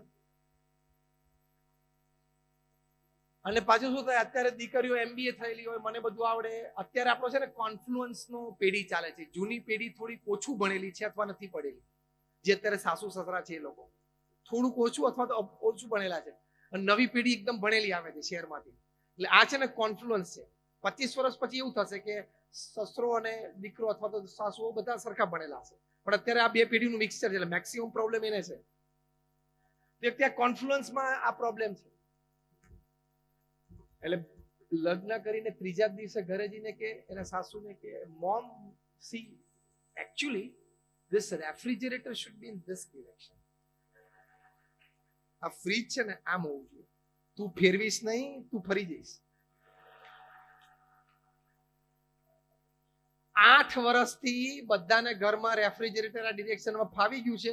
હવે તું ફવડાવી દે, તું દોડદાઈ ના થઈશ કે refrigerator should be in this direction. Let it be in that direction. You adjust yourself to the refrigerator. પહેલા પ્રમુખ સ્વામી મહારાજે સલાહ આપી કે ત્યાં નવા માણસો છે સાસરા પક્ષમાં, એ માણસોની બોલચાલ, ઉઠક બેઠક, ઉઠવા બેસવાની રીત, ઉઠવા બેસવાના સમય, ખાવા પીવાના ટેસ્ટ, એ બધું જાણવું પડે. એને 2 વર્ષ થાય. પહેલા દિવસથી પણ થોડે બધું સેટ થવા માંડે. તમારા ઘરમાં અહીંયા ચા ધારો કે સવારે 6 વાગે પીતા હોય, ત્યાં સાસરે જાય તો બધાને 7:30ની આદત હોય, તો એડજસ્ટમેન્ટમાં વાર તો લાગે ને. એ વખતે એમ કે ના અમારા ઘરમાં બધા વહેલા ઉઠી જાય, 6 વાગે વહેલા ઉઠો, એવું ના બોલાય. એ વહેલા પછી ઉઠશે, પહેલા તું 7:30 એડજસ્ટ થા. તો એડજસ્ટમેન્ટ ઇઝ લાઈફ. તો આ તમારા સંતાનો, એવી રીતે તમારા દીકરાને શીખવાડવાનું. પ્રમુખ સ્વામી મહારાજ સલાહ આપતા. હવે અત્યારે બાપે ફેમિલી બિઝનેસ ચલાવતો હોય અને દીકરો લંડન સ્કૂલ ઓફ ઇકોનોમિક્સ માંથી LSE માંથી MBA થઈ રહ્યો, એટલે પહેલા દિવસે સજેશન કરે કે dad actually this table we don't want it. આ માણસ અહીં ખોટો જ બેઠો છે, આ ફાઇલ અહીંથી મૂવ થાય જ. પણ ભાઈ તું જન્મ્યો ને તે પહેલાનો આ માણસ તારા પપ્પા સાથે ભલે કર્મચારી છે પણ કંધે કંધો મિલાવીને ધંધો ઉભો કર્યો છે ટેબલ. એટલે તમારે તમારા સંતાનો પણ ધંધા ઉપર આવે ને તો કહેવાનું કે આ 5-7 કર્મચારીઓ જે છેલ્લા 10-15 વર્ષથી મારી સાથે છે ને, એને પણ તારે જેમ તું મને પિતા માને છે એમ પિતા તુલ્ય માન, શીખ એની પાસેથી. તો પ્રશ્ન નહીં આવે જીવનમાં. અને કદાચ તમારા સિનિયર કર્મચારી અને તમારા દીકરા વચ્ચે પ્રશ્ન થાય તો તમારે તમારા દીકરાને સમજાવવાના કે બેટા તું હજી જુનિયર છું, ભલે ભણેલો છું, તારા વિચારો સારા છે પણ એના ઇમ્પ્લિમેન્ટેશનમાં વાર લાગશે. આ જૂના માણસો છે, ટ્રેડિશનલ રીતે ઘડાયેલા છે, ધીમે ધીમે ભેગા રહેતા ભેગું થશે. સીધું જર્ક નહીં વાગે. મોટા મોટા કોર્પોરેટ હાઉસીસમાં લેગેસી પ્રોબ્લેમ છે ને, અને મોટા મોટા બિઝનેસ હાઉસીસમાં બિઝનેસ ફેમને પ્રોબ્લેમ થયો છે ને. જેવા સંતાનો બિઝનેસમાં આવ્યા એટલે 3-4 સિનિયર કર્મચારીઓને છોડવું પડે છે, ઘર્ષણ શરૂ થાય છે ને, એ પ્રોબ્લેમ થાય છે. એટલે દીકરાએ નોકરી ધંધા ઉપર, દીકરીએ શાસ્ત્રમાં થોડુંક તો સહન કરવું પડે. એટલે તમારે સમજાવવાનું બેટા સહન થોડું કરવાનું, મૌન રહેવાનું. જ્યારે વાતાવરણ શાંત હોય ત્યારે પ્રેમથી આપણા તરફથી વાત સમજાવવાની, આપણો મુદ્દો સમજાવવાનો, પણ વડીલોની મર્યાદા રાખવાની, સામું ન બોલાય. અને બેટા તું સાસરે રહે અમે રાજી છીએ, તું કદાચ 15-20 દિવસે મહિને એકવાર ફોન કરીશ તો અમે રાજી છીએ. હવે તારું એ ઘર છે, તું ત્યાં રહે, એમાં તારી શોભા, એ ઘરની શોભા, અમારી શોભા, બધું એમાં રહેલું છે. મહિને 2 મહિને આપણે શાંતિથી એકવાર વાત કરશું. કારણ કે રોજ વાત કરે એટલે સાસુને પ્રશ્ન થાય જ કે રોજ સાંજે બધો ઘરનો રિપોર્ટ ત્યાં આપી લાગે. થાય કે ના થાય? પછી પ્રશ્ન શરૂ થાય જ. તો આવા બેઝિક નોર્મ્સ ક્લિયર જ રાખવાના. બેટા મહિને 2 મહિને એકવાર વાત કરજે, કઈ નથી બગડી જતું. અને રોજ સાંજે વાત કરે એમાં તથ્ય શું હોય? થેપલા કરે, ભાખરી કરી, આટલું જ હોય. બીજું વાત શું હોય એમ? રોજ સાંજે તમે કોકની સાથે અડધો કલાક વાતો કરો તો વાતમાં કઈ માલ ના હોય. રોજ સાંજે કઈ મુદ્દો હોય તમારી પાસે ચર્ચા કરવા જેવો? અને ત્યાં બધાને ડાઉટ ઉભો થાય એટલે આ પ્રશ્ન થવાના છે. એટલે થોડું ટોલરન્સ અને એક્સેપ્ટન્સ. બીડી સોની સાહેબ બહુ જ સારા ડિસ્ટ્રિક્ટ જજ, ફેમિલી કોર્ટ્સમાં ગુજરાતમાં 30 વર્ષની કારકિર્દી, અમારા સંપ્રદાય સાથે ખૂબ સારી રીતે જોડાયેલા છે, સંપ્રદાયના અનુયાયી છે. 10,000 હરિભક્તોની હાજરીમાં અમારી શિબિરમાં અમે એમનો ઇન્ટરવ્યુ સ્ટેજ ઉપરથી લીધેલો કે તમે 30,000 ફેમિલી ડિસ્પ્યુટ્સમાં તમે કોર્ટમાં જજ તરીકે બેસીને બે પાર્ટીને સાંભળીને તમે જજમેન્ટ આપ્યા છે. તમને વિશાળ અનુભવ છે ફેમિલી ડિસ્પ્યુટ્સનો. તો તમારી દ્રષ્ટિએ પતિ પત્નીના વિખવાદ ને ડિવોર્સ અથવા તો બે પેઢી વચ્ચેના વિખવાદ એનું મુખ્ય એક લાઈનમાં કારણ તમારા 30,000 કેસમાંથી તારણ કાઢીને તમે અમને આપો. ત્યારે જજ બીડી સોની, ડિસ્ટ્રિક્ટ જજ ઇન ફેમિલી કોર્ટ, એમણે 30,000 કેસ પછી એમણે એક વાક્ય બોલ્યા કે લેવલ ઓફ ટોલરન્સ અને level of acceptance has gone down to 0 level. સ્વીકાર કરવાની ભાવના અને સહન કરવાની ભાવના 0 થઈ ગઈ. આપણે કયા એટીટ્યુડ થી ઉછર્યા છીએ? અત્યારની પેઢીને આપણે બધા એટીટ્યુડમાં આવી ગયા કે હું જો ખોટો હોઉં ને તો દોસ્ત મને જાહેરમાં લાફો મારી દેજો, હું એક શબ્દ નહીં બોલું, પછી એવો સજ્જન થાય દેખાડે. પણ જો હું સાચો હોઈશ ને આટલું ખોટું સહન નહીં કરું. આ એટીટ્યુડ થી આપણે જીવીએ છીએ ને, એ એટીટ્યુડ ખોટો છે. આપણે સાચા હોઈએ પણ સામે વડીલ હોય તો મર્યાદાની દ્રષ્ટિએ, સમાજ વ્યવસ્થાની દ્રષ્ટિએ ના બોલાય, મૌન રહેવાય, સાંભળી લેવાય અને સહન કરી લેવું પડે. That is family values. દરેક જગ્યાએ બાઈ ના ચડાવાય. તને ખબર છે તારા આ દાદા છે, તારા પિતા છે, તું સીધો મોઢે બોલી કાઢે એટલે. અને બીજું પણ યાદ રાખો કે વૃદ્ધ થાય ત્યારે તમારે ધ્યાન રાખવું, હું બાળક હતો ત્યારે મને બધી રીતે સાચ્યો, હવે એ પણ બાળક થઈ ગયા છે. કારણ કે નાના 8 વર્ષનો બાળક પેન્ટમાં યુરિનલ ન કરી જાય એ મોટી સિદ્ધિ છે. એવું 90 વર્ષના વ્યક્તિ માટે એ જ સિદ્ધિ છે. એટલે પાછો બાળક જ બની જાય છે. તો મારે પણ એમને સાચવવા. તમે તમારા ઘરમાં જગ્યાની મોકળાશ હોય અને વ્યવસ્થા હોય છતાં તમારા મા બાપથી તમે દૂર રહેતા હો, તમે એને દૂર કાઢ્યા હોય, જે પણ ઘરમાં કારણો બન્યા, તો remain ready for the same treatment 25 વર્ષ પછી. તમારા માતા પિતા જો વૃદ્ધાશ્રમમાં રહેતા હો તો એ જ રૂમની ડુપ્લિકેટ ચાવી અત્યારથી લઈ રાખજો. 25 વર્ષ પછી ગેરંટેડ તમારે એ રૂમમાં રહેવાનું જ છે.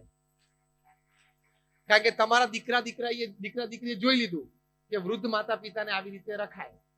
ગેલેરીમાંથી સીધું વૃદ્ધાશ્રમ દેખાતું હોય, પેલા રૂમમાં ગોઠવી દેવાના. પ્રમુખ સ્વામી મહારાજને ન્યુયોર્ક એરપોર્ટ ઉપર એક પત્રકારે પૂછેલું કે આપણી સંસ્કૃતિમાં તો વૃદ્ધાશ્રમ નથી, ઘરડા ઘર નથી, કેવી રીતે ઘૂસી ગયા અને કેવી રીતે સમાજમાંથી નીકળે? પ્રમુખ સ્વામી મહારાજે સ્પોન્ટેનિયસ એક જ વાક્યમાં એમના શાનપણાના અનુભવ પરથી ઉત્તર આપ્યો. સાંભળજો ઉત્તર. પ્રમુખ સ્વામી મહારાજ બોલ્યા કે તમે સમાજમાંથી બાળ ઉછેર કેન્દ્રો, ચાઇલ્ડ કેર સેન્ટર્સ કાઢી નાખો, વૃદ્ધાશ્રમ એની જાતે નીકળી જશે. હસબન્ડ વાઇફ બંને યંગ હોય ને એડ્યુકેટેડ, બંનેને પોતાનું કરિયર બનાવવું હોય એટલે ડે કેર સેન્ટરમાં બાળકોને મૂકી આવે. They pay you back in your own coins after 25 years. Simple. તમે પ્રમુખ સ્વામી મહારાજે આ ઉત્તર આપ્યો કે તમે બાળ ઉછેર કેન્દ્રો, child care centre, day care કાઢી નાખો તો વૃદ્ધાશ્રમ એની જાતે નીકળી જશે. એ બોન્ડિંગ નાનપણથી થઈ જશે. આપણી સંસ્કૃતિ તો શ્રવણની છે, માતા પિતાની સેવા કરવાની. એટલે તમે ખભા ઉપર બેસીને, કાવડ ઉપર બેસાડીને તમે જાત્રા ના લઈ જાવ તો સમજ્યા, તો પ્લેનની ટિકિટ ના કાઢી આપો એ સમજ્યા. અરે ઘરમાં તો શાંતિથી રાખો. અને જો તમારા ઘરના વહુએ આમ વૃદ્ધ માતા પિતા સાસુ સસરા માટે થાળી પછાડી, એ જ રણકાર 25 વર્ષ પછી સાંભળવો પડશે. યાદ રાખજો, કર્મનો સિદ્ધાંત એપ્લાય થશે જ. થાળી પછાડી એટલે થાળી પછડાવવાની જ 25 વર્ષ પછી. એટલે ઘરમાં કહેજો બધા ફેમિલી મેમ્બર્સ ને કે વૃદ્ધ માતા પિતાની સેવા કરવાની. એ લોકો ટાણે કટાણે ખાવા માંગશે નાના બાળકની જેમ, ભૂલી પણ જશે. દવાનો ટાઈમ હશે ને દવા ભૂલી જશે તો પાછું ઇરિટેશન આવશે તો કંઈક બોલી જશે. એ વૃદ્ધ મા બાપ સામે કશું જ બોલવાનું નહીં. એ જે બોલે સાંભળી લેવાનું. એમને પ્રેમથી જમાડી દવા આપી અને સુવડાવી દેવાના. આ જ સિદ્ધાંત રાખવાનો. તો એ family values, that is love life. Then you have loved your life. બાકી તો કૂતરા ને ગધેડા પૃથ્વી ઉપર જીવે, એ ટોળે ટોળા ફરે છે, ટોળે ટોળા નીકળે છે. એટલે ધીસ ઇઝ લાઈફ. ભગવાનમાં શ્રદ્ધા રાખશો તો આ બધી જ વાતો અને વિચાર તમારા હૃદયમાં બહુ જ સ્થિર થશે. thousands of experiments, thousands of clinical scientific research, more than 50,000 research papers have been produced in national international seminars. કે ભગવાન સાથે કોઈક પ્રકારનો સંબંધ અને તમારા જીવનમાં આવા સદગુણો આવશે. ચલો સ્વર્ગની અને મોક્ષની વાત તો પછી, અત્યારે ભૂલી જાઓ.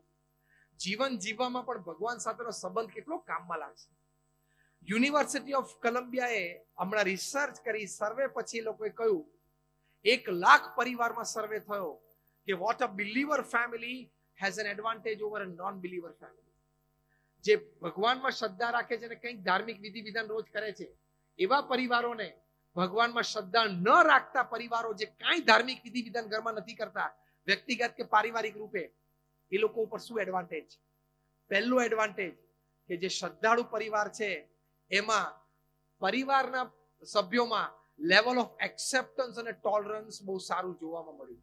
મોટો લાભ છે કે નહીં? બીજું, શ્રદ્ધાળુ પરિવારના સંતાનોનું એકેડેમિક રિઝલ્ટ વધારે સારું હતું. ત્રીજું, શ્રદ્ધાળુ પરિવારના પરિવારજનોનું ઓવરઓલ હેલ્થ ન માનનારા પરિવારના પરિવારજનો કરતા ઘણું સારું હતું. આ બધા એડવાન્ટેજ છે ને.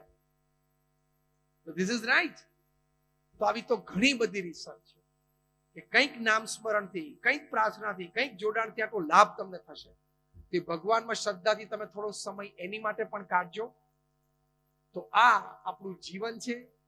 પહેલી વાત આપણે કરી કે કામ, નોકરી, ધંધામાં નૈતિકતા, પ્રામાણિકતા હંમેશા રાખજો.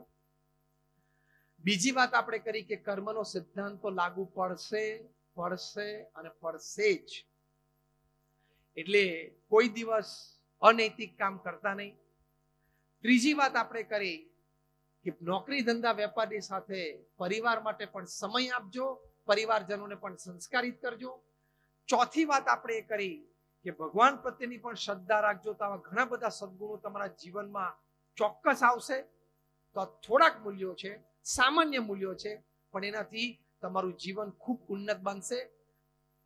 90 વર્ષ, 100 વર્ષની ઉંમરે મૃત્યુ સમયે પણ આપણે આપણી છાતી ઉપર હાથ મૂકીને એટલું તો બોલી શકવા જોઈએ ને કે yes, I lived my life. એટલું તો થવું જોઈએ કે ના થવું જોઈએ? એ થવા માટેની આ વાત છે. આપ સર્વે માટે અમે ખૂબ પ્રાર્થના કરીએ છીએ. આપ સર્વેના જીવનમાં આ બધી વાતો દ્રઢ થાય.